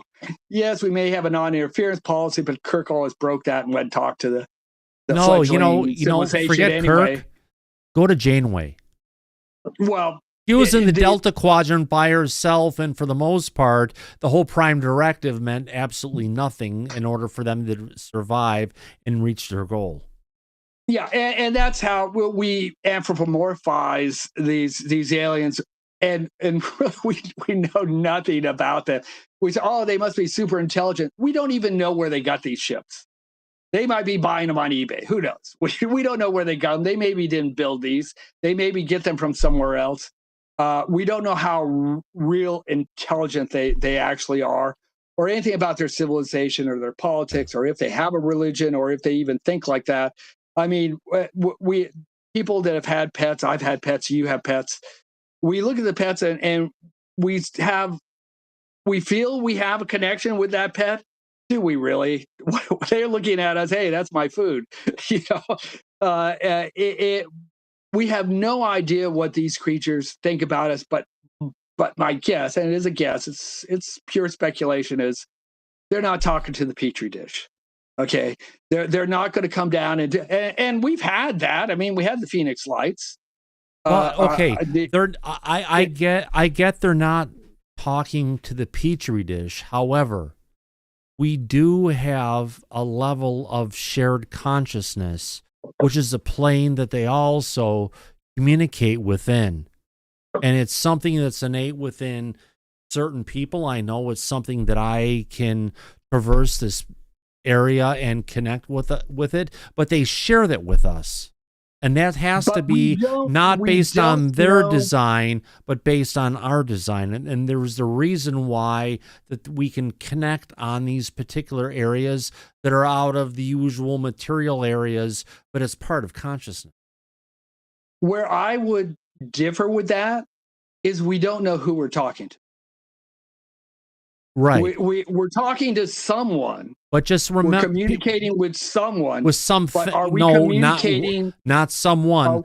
Something, some it, whatever we're dealing with. Right. And you just have to realize. Are the people we're communicating with, or the things that we're communicating with, are they the same ones flying these ships? Here's one thing. What people need to realize, that it's a two-way. I kind of consider it as like a quantum string that connects us with something else. It's not one. It's not one way from them to us. Once you're connected, we have the ability to reach back into it to understand the same kind of shit that they can do to us. We can actually do to them, but you just have to realize and take that step. Until, personally, I can ascertain that is in fact who we're communicating with one-on-one. Right. I'm like the CE5 stuff. You don't know who you're talking to. It's like getting on the internet in the chat room. You don't know who you're talking to. You really don't. Long before the phenomenon was a thing, we had mediums. We had people like Edgar Cayce and different people who were telepathically communicating with somebody. But Tesla Edgar Cayce also talked about the stuff underneath the pyramids too, by the way. Yeah, and Tesla believed he was communicating with people, but we don't know who they were communicating with. Right? No, you never know. Really don't. So that's my only caveat to that. And, not that it's not occurring. Alan, if you reach out and you make a connection, you may be making a connection to a thing that once you make that connection, there's no way to frickin' sever it. Well, and we've certainly seen that in the occult. There's dozens of examples where Ouija board practitioners or those that have dabbled in the occult and black arts have made contacts and greatly regretted it. Yes, and yes, and yes. I don't know what we're dealing with. Again, it's like going on the internet into a chat room. You got to take a grain of salt with what we're communicating. What I'm sharing with these, as far as what an alien agenda is, what little we know in face-to-face contact and communication one-on-one in the investigations that I conducted. But Alan, which race? Which one? Number 1, number 2, number 3, number 4, number 5, number 10, number 20? Do they all have the same agenda? Or if there's one, that usually means there's more than one. what are their different agendas for what's going on? That's Yeah, how we have to look at over the it. 50 years that I've been doing this, there are basically 4 prominent speaking points. Would I trust any of them? No. That's just what they told these people. I mean, Whether because that's what if they you look at really what's going intended to on, do, a lot I of the don't know. ones that are out there, they're either moving at speeds that are so fast the human eye cannot see them, or when they're moving at normal speeds, they're moving in a spectrum that it's out of our visible spectrum. You can't pick them up on radar. You can't pick them up on anything, but you can get them at a camera that can see down to negative 60 degrees Fahrenheit, right? Well, So see, this there are goes ones back that are to going on that have been documented that are specifically moving in ways to make it so we can see it, which means what are they hiding from us? Why are they hiding this? Versus the ones you see the regular orbs or different things during the daytime that you just scratch your head and say, what the hell are we dealing with? I've debated with Richard on this many times. I don't believe they're hiding anything. I believe it's just their mode of transportation and have something to do with propulsion, because they certainly don't care about. I mean, show yourself once, you're not being secretive. You can see these things every single solitary day somewhere around the world, day and night, urban setting, rural setting. There's a book, and the author's name escapes me right now, talking specifically about schoolyard landings. We're all talking about the aerial school, but he documents over 100 cases of schoolyard landings since the beginning of the 19th century. So they're not hiding anything. The fact that we didn't see their ship, I don't know if that has to do with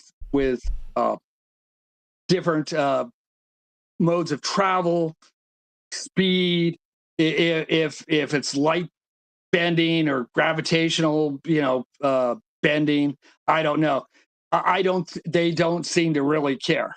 They really don't, because one day they're there, one day they're not. One day they're landing in a park, next day they're landing in a school, another day they're landing in the middle of friggin' nowhere. They're on a mountaintop, but they're not hiding anything. But nothing that they're doing is random. Everything that they're doing is planned for a specific reason.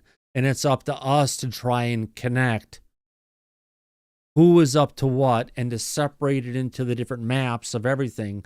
We can understand we're seeing a particular kind of ship doing this, particular kind of ship doing this, another one doing this, put it on a global scale and try to identify the patterns that get into it. And hopefully that's the kind of information, something like AI can help us understand and see that we can see by ourselves. Jacques did that back in 1970, and they were going to release the files with Bigelow, and then they lost funding and the files. No, Jacques actually put together the database when they were doing the stuff with the OSAP. Back at the time, Jacques Vallée put the database together for all the information, and they gathered it all. Yeah, that was an amazing data set. And that's still classified through today, right? Yes, and I really, because even back in the 70s, we had a wealth of data, a wealth of ship descriptions. I have phylums from the APRO files showing all the different ships. Has anyone ever done a FOIA to request the contents of the data? Really quick, Alan, has anyone ever done a FOIA to request the contents of that database? That I don't know. I don't think so. It's in private hands, so I don't think they could get it. I mean, if the federal government paid for it, why is it in private hands? Because they funded a private company to do it, just like all the legacy programs. Well, yeah. But either way, it doesn't matter. You're doing work on you're doing work under contract. If you're doing work under contract, the money what you've got paid is a remuneration, and the work product you have was paid for by that dollar amount. So any of the work product that was put together under OSAP is fully owned by the DoD, flat out. They won't release it. Well, I mean, it's not the first file they haven't, they refused to release. So, you know, but I haven't if actually anybody seen wants to somebody try- actually. I haven't seen someone do an actual FOIA to try and get that information out of you. Well, Jacques can't even get to it. So if anybody could get to it, Jacques could get to it. And I just heard him just the other day on the Soul Foundation roundtable saying he doesn't have access to it. He's very disappointed. Alan. So, and I really, Alan, really don't quick. believe. Let me interject here. I really don't believe that has any answers. I know don't. That just 2 seconds. I Jacques think it's has like, the data. There's no way he would ever have deleted it. If he had that data, he would never have lost it. Publicly, he may not have that data, but I bet you he.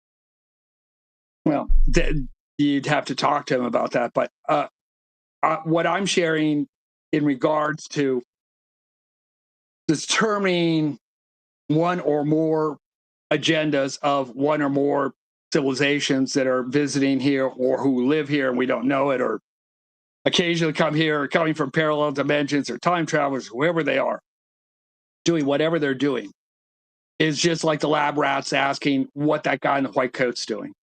Hey, I don't think we would understand it if they sat down and told us. You know, I really don't. Alan, an interesting way to look at this too. Quantum entanglement. We're familiar with that. Yes. So imagine that our reality is quantumly entangled with another reality. And when we do blow off nukes and other things in our reality, there's an effect in another world we are quantumly entangled with. That's been suggested. Linda Moulton Howe has suggested that the nuclear explosions that 1,500 tests that we've done have affected other parallel universes. Oh yeah, I don't know. You know, I don't know. It's something for the physicists to look into. There are nuclear explosions in the universe all the time. There are explosions that would make our nuclear bombs look like rubbing two sticks together. Look at an average day on our sun, Alan. Pardon? Look at an average day on our sun. Well, yeah, but I'm talking about even bigger explosions than that. You know, stars that become unstable and explode, and so if our little nuclear spark here on the planet is disrupting some parallel universe, well, they're in big trouble because there are a lot bigger explosions than that going on all through the universe. So I don't know. I think we're anthropomorphizing. You know, again, do the rats in the cages in the labs think that what they're doing is affecting the guys in the lab coats? They might think it is. I doubt it. I really doubt it. We've always had this. The human race has always had this extraordinary feeling of being special, being the center of the universe, and everything we do affects everything else. If you took all the physical structures in the continental United States and pushed them into one corner of the continental United States, everything, every car, every building, every bridge, every road, every person, you would only make up 4%. You could literally take the entire inhabitants, 8 billion people of the planet, and put them in homes and only fill up Texas. That's how little of an impact the human race actually has on this planet, let alone the solar system, the galaxy, or the tens of billions of galaxies out there.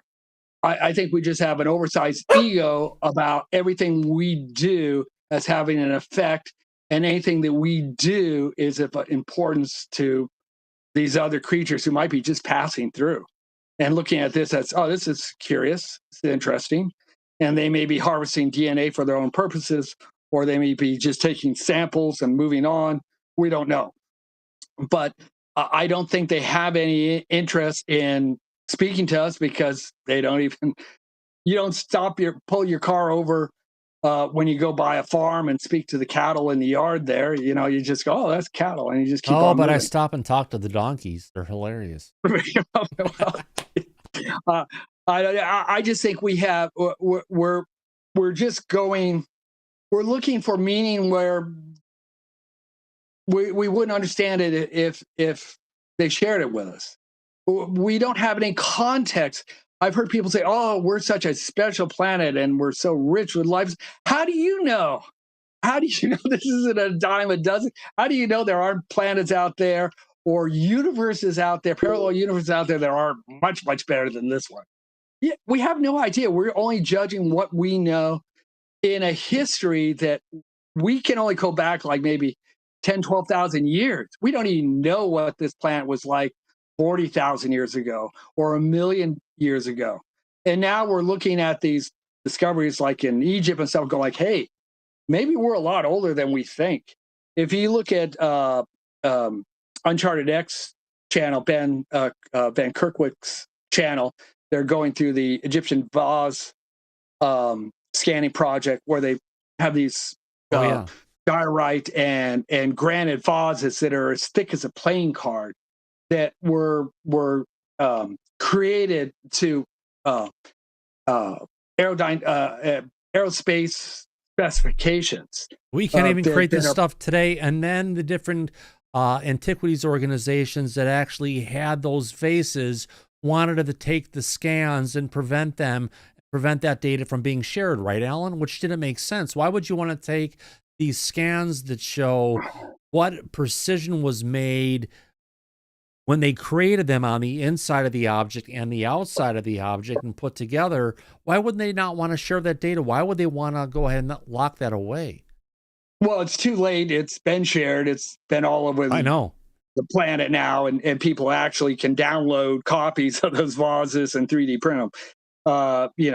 Similes to them. And so there's Ben and his team has scanned more than 24 of these vases, and really the jury is in. These were not created by loincloth wearing guys back 4,000 years ago. We know these vases have been found in graves that date back 12,000 years. We know that for certain. So the pre-dynastic civilizations they're found in burial sites there. So we know that the Egyptians did make these things. So how far does it go back? Does it go back before the Younger Dryas? I speculate that maybe if 30, we look at, maybe 60,000 years. How many resets do we have to look back? And honestly, Alan, along this line, if you want to look at and understand what hieroglyphics and what they mean, we have to look at the hieroglyphics that were actually when it was carved into the rose granite that had a Mohs scale of like 9 or 10 for what it was put into, and forget everything that we've seen in the earlier times when it's in sandstone, because the sandstone is a lot less, if you want to call it detail. More importantly, it's a reinterpretation of what the original language was, because they came in and basically we have a civilization that re-inhabited the existing ruins that were there, just like in South America. Yes, archaeologists attribute all these megaliths, megalithic monuments to the 1st through 3rd dynasty Egyptians who didn't have steel or iron. So that's the smoking gun right there. You cannot cut granite or diorite without steel or iron. Can't do it. Let alone if you look at something like the unfinished obelisk, which is still in the quarry there, you have to ask yourself, how in the hell were they going to get out of that, lifted up out of that quarry? How were they going to get up in the air? And the areas where it looked like they had softened stone as well, right? Like there was, they had the scoop marks by that particular object. And those scoop marks were done with those time, right? You're not, try it, just go there, and they'll let you try it. If you go to the quarry, they'll let you try. There's no freaking way that they pounded that thing out. But wasn't there another thing where there was like a staircase going in one of the pyramids on the Giza plateau? They're made out of granite and they're like melted as well. You see that all around the world. You see that in South America. You see that in Ireland and Scotland and in the UK, where there are areas where the stone was liquefied. And we don't know how that happened, what caused that. So there are mysteries out there, but the may or may not be connected or similar to what occurred in Egypt. But when we look at their actual, as you shared, their hieroglyphics, they trace their ancestry. They claim to be a cargo civilization, that they inherited these things. And their heritage goes back to the time of when the gods lived with them, Notepi. It goes back 40,000 years. Now, Right. I don't know if you're familiar with the deep sea finds off the southwest coast of Cuba back originally in 2004, then they dived on the site again in 2009. The first one they captured with side scan radar, clearly pyramid Right. structures Well, on that here's one that I was southwest. just talking about. This staircase is made out of granite, and some kind of process happened where the actual staircase was melted. Yeah, yeah, and as I was sharing, you see that in other places around the world too, not just in Egypt. You also see it in South America. You also see it in Ireland, Scotland, on some of the stone megaliths there. We don't know what caused it. We don't know how it was done, and it's certainly something to look into. But as I was noting, this pyramid structure on the southwest seafloor on the southwest side of Cuba, that land wasn't above water. That was 40,000 years ago when that land would have been above water. 40,000 years ago. So, and that's when the Egyptians, they trace their ancestry back 40,000 years. So, do we have cycles that have come and gone and come and gone? Advanced civilizations have risen and collapsed, risen and collapsed. Are some of these creatures visiting now? Were there civilizations that left the Earth millions of years ago, 10,000 years ago, 20,000 years, 40? We don't know. But there are certainly questions that we need to be open and and investigate. And it's becoming better today. Today, at least you can find this information and you can speculate about it and you can research it. And there's been big headways compared to what I saw back in the 70s. The things that are being discussed today weren't even possible to discuss back then. We talk about telepathy and stuff. That peaked in the middle 70s, and then a number of charlatans that became entertainers, discredited it, because they were caught and they were liars and frauds, and the whole thing was dropped and it went underground. But the CIA and intelligence services continued their studies of remote viewing and telekinesis as well as telepathy, and they're still using it. They're still investigating it, and I just don't see the prohibition. To me, I don't understand why people think it's impossible. We already know, and Meta does this, but there's many different layers of it. It's telepathy, it's psionics, and there's a whole bunch of different umbrellas they want to put it under. But there's a bunch of different abilities people have, and it's not through telepathy, it's not through psionics, it's through universal consciousness and certain people's abilities to go ahead and control parts of it, right?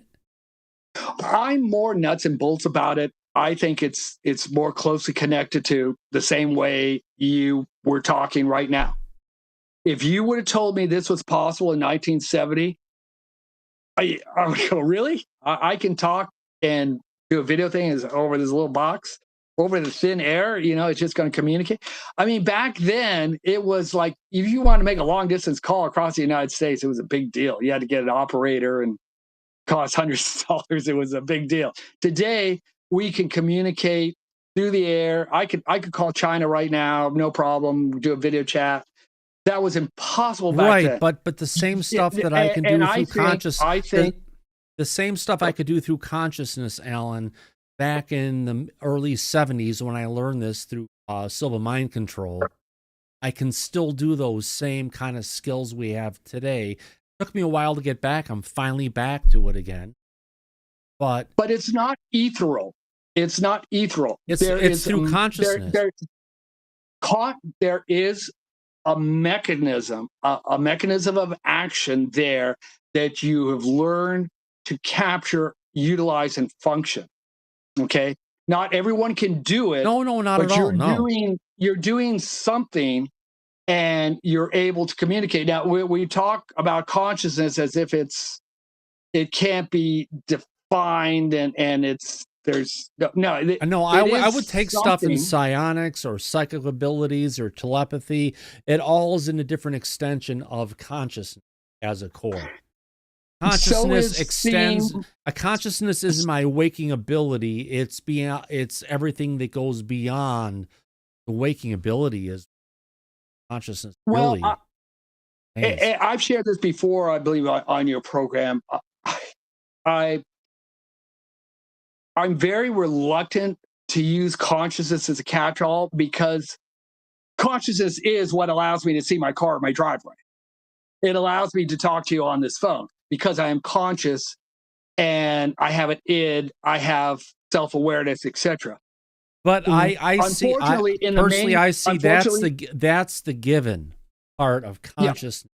Yeah. Everything that goes beyond the material. How would you then define everything that goes beyond the material? Yes, but the debunkers use consciousness as they say, well, UFOs, they're just an affect of consciousness. What I hear them saying they're a figment of your imagination. No, these are physical vehicles that we have shot down, captured, and stuck in a hangar, and we have the bodies in freezers. This is not someone is going and wanting to believe in his stuff, and this is actually factual, hard evidence, not a belief system like the Easter Bunny, Santa Claus, or particular religions. That's exactly what I'm saying. I've for years I've studied the martial disciplines. I have a second degree black belt in Aikido and other martial disciplines and stuff. And there's a lot of esoteric and philosophical things that go along within the martial disciplines. But there is also physical, mechanical skill, connection, reflexes, etc. It is a physical discipline, and you have to physically discipline it. You can't just sit and meditate and become a good, high kicker. You have to physically do it. And it's the same, I believe, with telepathic communication, that there is a physical manifestation. It is a physical skill that can be captured and trained, and you can become better at it. Some people will never become good in a martial discipline, will not be good,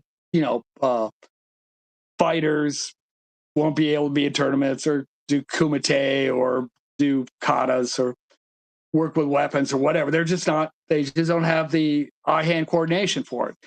I believe some people will be great basketball players because they're 8 feet tall and they can do that. I'll never be just like some people who can draw will call them an abstract artist. Yeah. With telepathy, I don't know anybody who hasn't had some, maybe one or two, but I don't know anybody who hasn't had some telepathic incident in their life. Either they've communicated telepathically with someone or someone with them, or they've had a prophetic dream, or they've had some type of remote viewing incident. They didn't know that's what it was, but they had it, and they've described it later on. Everyone has had it. How good you can become? Can you become a Joe Monaco or a Pat Price? Probably not. But you can practice and get better at it. So that's why I don't say, yes, consciousness is something I believe needs to be explored. And I have my own, considerations about that. I could write an entire paper on what I think I could define consciousness, and many psychiatrists and psychologists have done this and sat down and written entire books on what they believe consciousness is and how it pertains to the id and all these things. But I think it's separate from what we're looking at now. I admit freely that I'm a nuts and bolts researcher and investigator, and that doesn't mean I don't believe in the esoteric. It doesn't believe that I don't believe in the metaphysical. I'm a practicing, Christian, And I do believe there are metaphysical personalities and beings and stuff. One of the reasons I would caution anyone just picking up a conversation with somebody they don't know out of thin air. You may be talking to an alien, you may not be. What was the number one thing they taught us when we were in kindergarten? Don't talk to strangers. Bingo. Yeah. That's exactly where it is. If you're reaching out with something, you may make a connection to something like me, that once you make that connection, you can't snip it. You got to be careful. Yeah. And plus, in the study of the paranormal, there are just horror stories. Oh yeah, about people that have done things that they really regret. The people that were just kidding around, they were just playing around, and they just had just horrible story. I wasn't prepared to talk about that topic, so I can't name dates and places off the top of my head, but I'm thinking of a couple of stories where they're just like, oh my God, why do they even get involved in this kind of thing? And so that does happen. But in regards to the UFO phenomenon, and we may be, and I do believe we are dealing with a number of other things. People lump everything into the UFO phenomenon. They lump Bigfoot, and they lump ghosts, and they lump shadow people and everything into it. I'm going like, well, maybe not. I really think what we're dealing with, and I think a lot of the people have been in it as long as I have. I know Danny Sheehan feels this way, or Richard feels this way. But what we're dealing with, for the most part, are alien beings from another planet coming here for their own personal agenda. I mean, Hal Puthoff just recently put out there and said, Hal Puthoff said we could be dealing with something that's a split off from humanity that went and lived in the bedrock under the oceans a long time ago, or it could be something from another dimension, or it could be humanity from the future. I'm not saying that those things aren't possible. I'm just saying predominantly, my opinion. It's just my opinion. And my opinion was based on whom I interviewed, what was said to them, what I personally experienced, what I've read and other things. To me, it looks, from the data points and evidence and experiences and stuff, that for the most part, this is what we're dealing with, extraterrestrial life. Now, is there a breakaway civilization? Is there a civilization that has lived with us all this time? In fact, first time I ever reached out to Richard, I sent him some pictures of some uncontacted tribe members in the Amazon. They were looking up at an experimental drone that a university had sent into this tribe to look at this tribe. And you should have seen the petrified faces on these people. They didn't even have metal. They used metal. And they're looking at this flying machine above them. And they have no idea that there's a world like this outside the jungle. They have no idea. Is it possible there's a civilization living beside us that have been here all this time that we don't know about? Yeah, it's possible. Certainly possible. But I'm just sharing that every time that I've heard, and I'm sure there's somebody out there that has heard other stories, but the ones I've heard, anytime someone's spoken to these, abduction person who's been abducted, spoken to these people, they say, yeah, we're from another planet and we're here doing research or whatever, or don't blow up this planet because we like it. Or there's always, but they're from another planet. They're not, I have never heard anyone share, and I guarantee with the thousands of stories out there, there probably has been. I haven't heard it. I've never heard anyone say we're time travelers. Never heard that. I've never heard someone say we're from another dimension, which drives me crazy because that's a bastardization of the language. And that comes from a book in the 1800s called The Love in Many Dimensions, where the author wrote a story about traveling to a two-dimensional world. And that's where the idea of coming from another dimension. You cannot come from another dimension. You can come from a parallel universe, or you can come from a parallel environment within this universe, but you cannot come from a dimension. The dimension is merely a description of a type of measurement, like a yard or a centimeter, and you can't come from a centimeter. So there's no such thing as coming from. You would be talking about coming from another dimension would be like Roger Rabbit. That's another dimension. That's Well, there's four dimensions. that's a different kind of manifesting dimension, but there's also the dimension of That's space that's a and of colloquialism. time, which means that we look at everything on a scale like this, but we could be dealing with something on a much smaller scale than we are, or something on a much larger scale than we are. But for us, everything is in the scale of humans, when in the reality, a lot of the stuff we're dealing with, it's not, because we see it on one size of what the object is. They get inside, they talk about that one ship that was like 80 feet across or something, and they went inside of it, and it was like the size of a football stadium. Remember that, Mike? Again, calling it, that's temporal. That's one of the four dimensions. Of course, yes. To say you're coming from a temporal situation is appropriate English.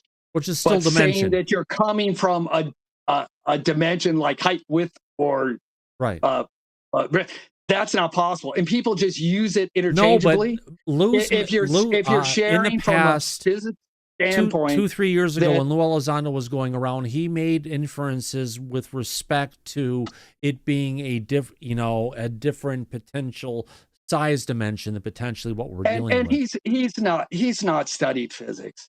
He doesn't understand. He's using the same colloquialisms that a lot of people use. It's just, I'm sorry, I don't mean to be, I'm not disrespectful to anybody. Yeah. I don't want to be disrespectful to anybody out there in the audience or anything. It's a colloquialism. It's not proper. It's not a proper scientific description. Yes, you can come from a parallel universe, either outside this universe or within this universe. You can come from a temporal destination, but you cannot come from a dimension. It's not possible. We use that today in today's English interchangeably with things like temporal travel, right, or parallel universe travel, or parallel universe travel within our universe, but it's not proper scientific English.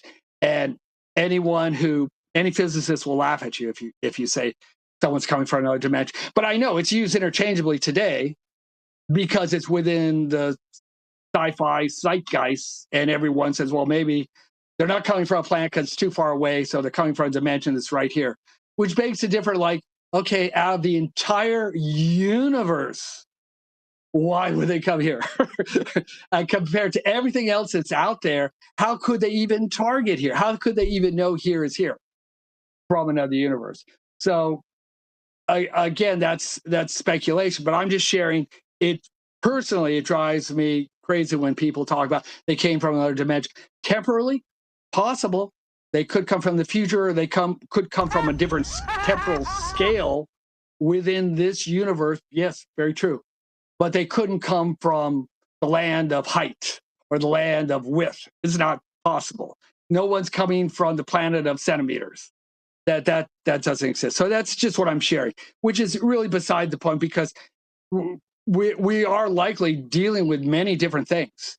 When we talk about, and I've heard people talk about light beams. Okay, maybe that has something to do with the dark energy out there. Maybe that's a parallel universe within this universe. Oh, dark energy.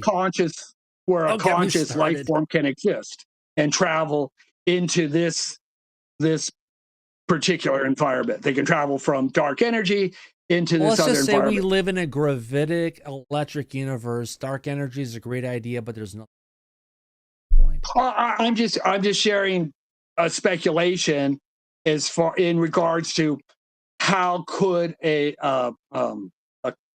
where could a light being, a person, a consciousness that's made out of just energy, where might it reside? Maybe if dark energy exists, and that's a big if dark energy exists, maybe they reside there. The same as, with dark matter, maybe that's where shadow people come from, if it exists.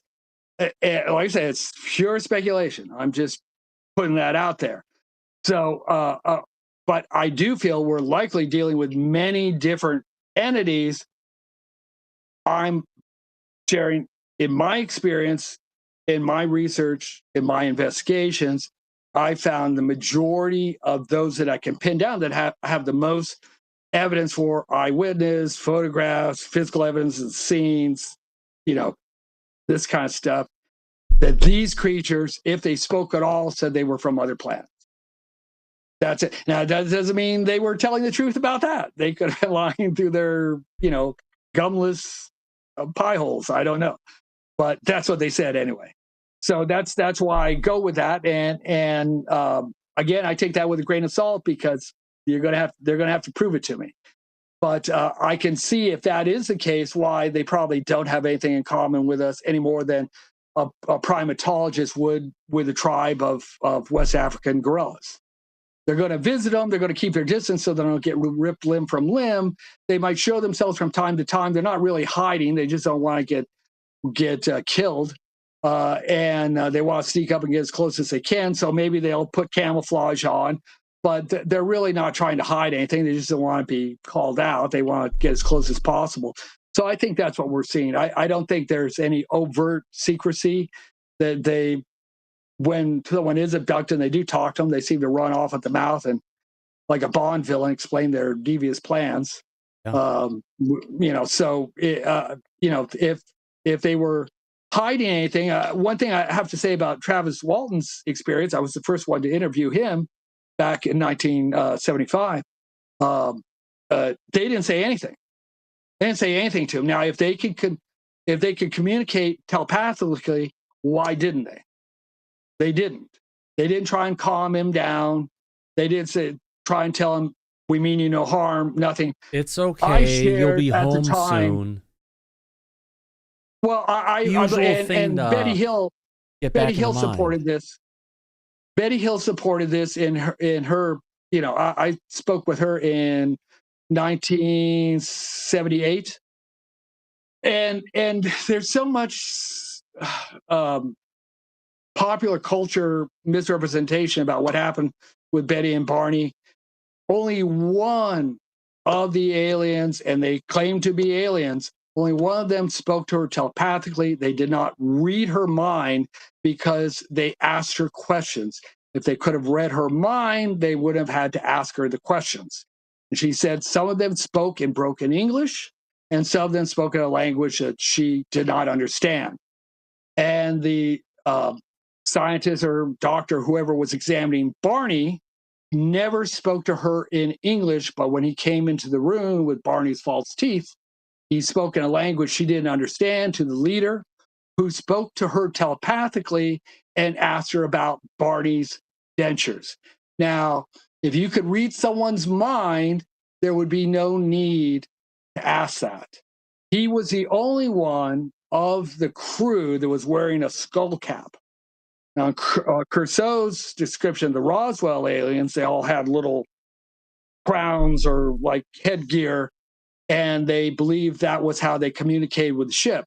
And my impression of how they steer these ships has nothing to do with artificial intelligence. And that's something that comes up all the time now. They use artificial intelligence. No, they don't need super artificial intelligence. They are super intelligent. And they communicate with the ship the same way a rider communicates with his horse. I think they have that type of symbiotic relationship, and that the crafts are more like a conscious entity, like a horse or conveyance that they can communicate with and have a sympathetic relationship with. Now, and I believe that they do this mechanically or enhance whatever telepathic communication abilities they have with some type of mechanism, which we know the psionic assets are doing as well. So in Betty's case, only the leader communicated with her. She, like Betty Andreessen and Sergeant Mooney and Bill Herman, all described the aliens as wearing insignias on their uniforms. They all had either badges or banners or something on their chest. Again, if you can communicate with one another telepathically, there's no need to have sergeant stripes on your arm. Everyone knows you're the leader, okay? They don't need to signify that they don't need symbolism. They wouldn't need books, and that's what they gave. What Betty chose to leave the craft with was what she described as a book. you don't need a book if you can communicate telepathically. You just would download it into your brain. So I don't believe that they are harnessed to technology the way we are, and that goes back to what I was sharing about the SR-71 compared to the B-21 is we built the 71 in 14 months with slide rules and T-squares, and I was just looking this up the other day. I think the B-21 took like 15 years. Big deal. I mean, what are you doing? 14 months, 15 years, big difference. So I don't think they rely on these things. I think they've gone beyond these mechanical assists for the most part, and they've used their they're enhancing their telepathic communication skills and communicating with their craft and communicating with foreign people that they don't speak the same language, because we know the communication. We know through our own neural studies that this type of telepathic communication isn't like words being spelled out. It is pictographic. It's pictures that we're seeing and interpreting in our mind all within seconds. So we're not seeing language. We're experiencing, like I share about my illustrations, like the illustrations I did for Richard's book. Illustrations are storytelling. They're not photo renderings. They tell a story in an order. And that's how we receive, at least according to neuroscientists here on this planet, that's how we receive telepathic information. It's symbolic. We're not seeing words. Well, you do, but it's not words. You're getting visualization of what they're showing you, and there are words that can come across, but in the last case that I dealt with it, I just had to slow it down because the information was coming too fast, and a stupid human compared to what you're dealing with was just coming at a rate too quickly. I couldn't understand it. But once I got that in sync, it's the same way we reach out. It's projecting memory and emotion and simple words that go along with it. If I shared a picture of you right now of a cat, you'd see the picture. At first, you'd see the cat, and then the word cat would form in your brain along with the emotions associated with cats. No. At least it depends on what emotion you're specifically conveying. Are you calling the cat and the cat is coming to you and it's the reaction to you calling the cat and it's coming there? It just depends on the actual memory that goes along with it. It's not just like taking a picture of a stealth bomber and what you're sending across. What is that stealth bomber? What is it doing? How, are we just talking about a toy, or is it the memory of a person who is flying one of these? What I'm not sharing any of that. I'm sharing what at least neurologists believe are the order within our human brains when we see something, and then we form a word for it, and then we form the emotion based on what we've seen and what we call that. Now, the experiments were done at Meta, and Tracy Dolan did this at our convention last year in Nevada, showed their experiments where they hooked people up to their algorithm, showed them a picture, and then with their brain output, connected that picture, what they were seeing visually. The AI generator created what they were seeing in their head. So they show a picture of like a tiger, right? And you could see the person thinking through it. Like at first, they didn't recognize it as a tiger. They recognized it like a house cat. And oh no, it's panther. Oh no, it's a tiger. And you would see it flipping, the AI flipping on the screen as their thoughts change. It's like you're driving down a dark road and you see a cat run across the road. For an instant, you see that cat. It's a black cat. It's got whiskers. It's got a long tail, blah, blah. Then in a second, oh no, it's a black plastic bag being blown across. But for that first second, your brain says it's a cat. And you form that cat. That's part of your brain. What we see is a contrivance of our brain. We don't really see it. There's really nothing out there. What you're looking at are quantum particles vibrating at different rates of speed. When you close your eyes, you're actually looking at the real universe. There's no color. There's no tactile sensations. Nothing. There's just these quantum particles banging against one another. It's our brain's interpretation of what the best interpretation of what it is, and they only get it 80% right at first, and then it forms that picture, then the words, then the feelings with it. At least that's what the neurologists are saying now, and that's the experiments Meta was doing with their AI generator, from literally constituting what the individual's brain was seeing in real time, which was just amazing. And they're doing it with dreams as well.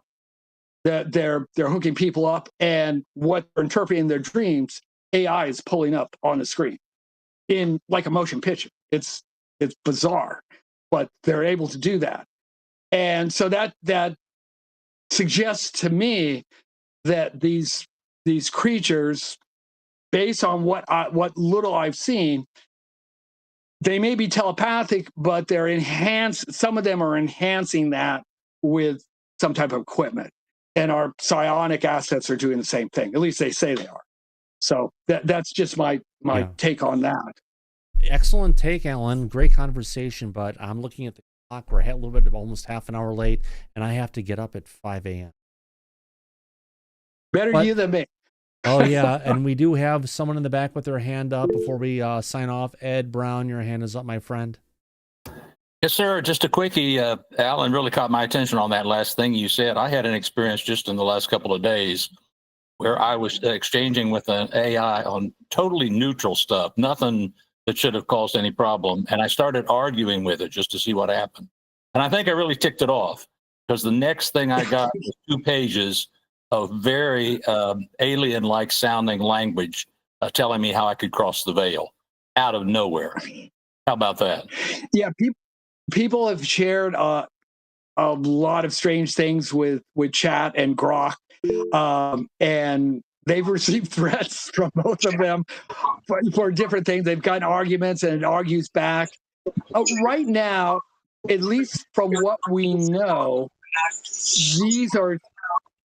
these really pale when you consider what is really considered general AI, or even more so super AI. These are just very fast, very clever, language models. By that I mean the people speculate. Oh, yeah, but look at the deep seek. Look at the deep seek example of this. DeepSeek rewrote its own code to be 50% faster. Well, again, too, it rewrote its own code. And because they're not disclosing everything that's associated with this for, again, military reasons. They don't want the Chinese to get ahead of us. So I take it with a grain of salt some of the things that they're saying, because there are other people that are deeply involved in this saying that, yeah, sometimes it does weird things. But here's an example. People keep saying, well, AI will solve cancer only if a cure for cancer exists in the existing language model that's out there, because it can only draw on that. You, as an individual, can only draw on the knowledge, your accumulated knowledge. You can't go beyond that.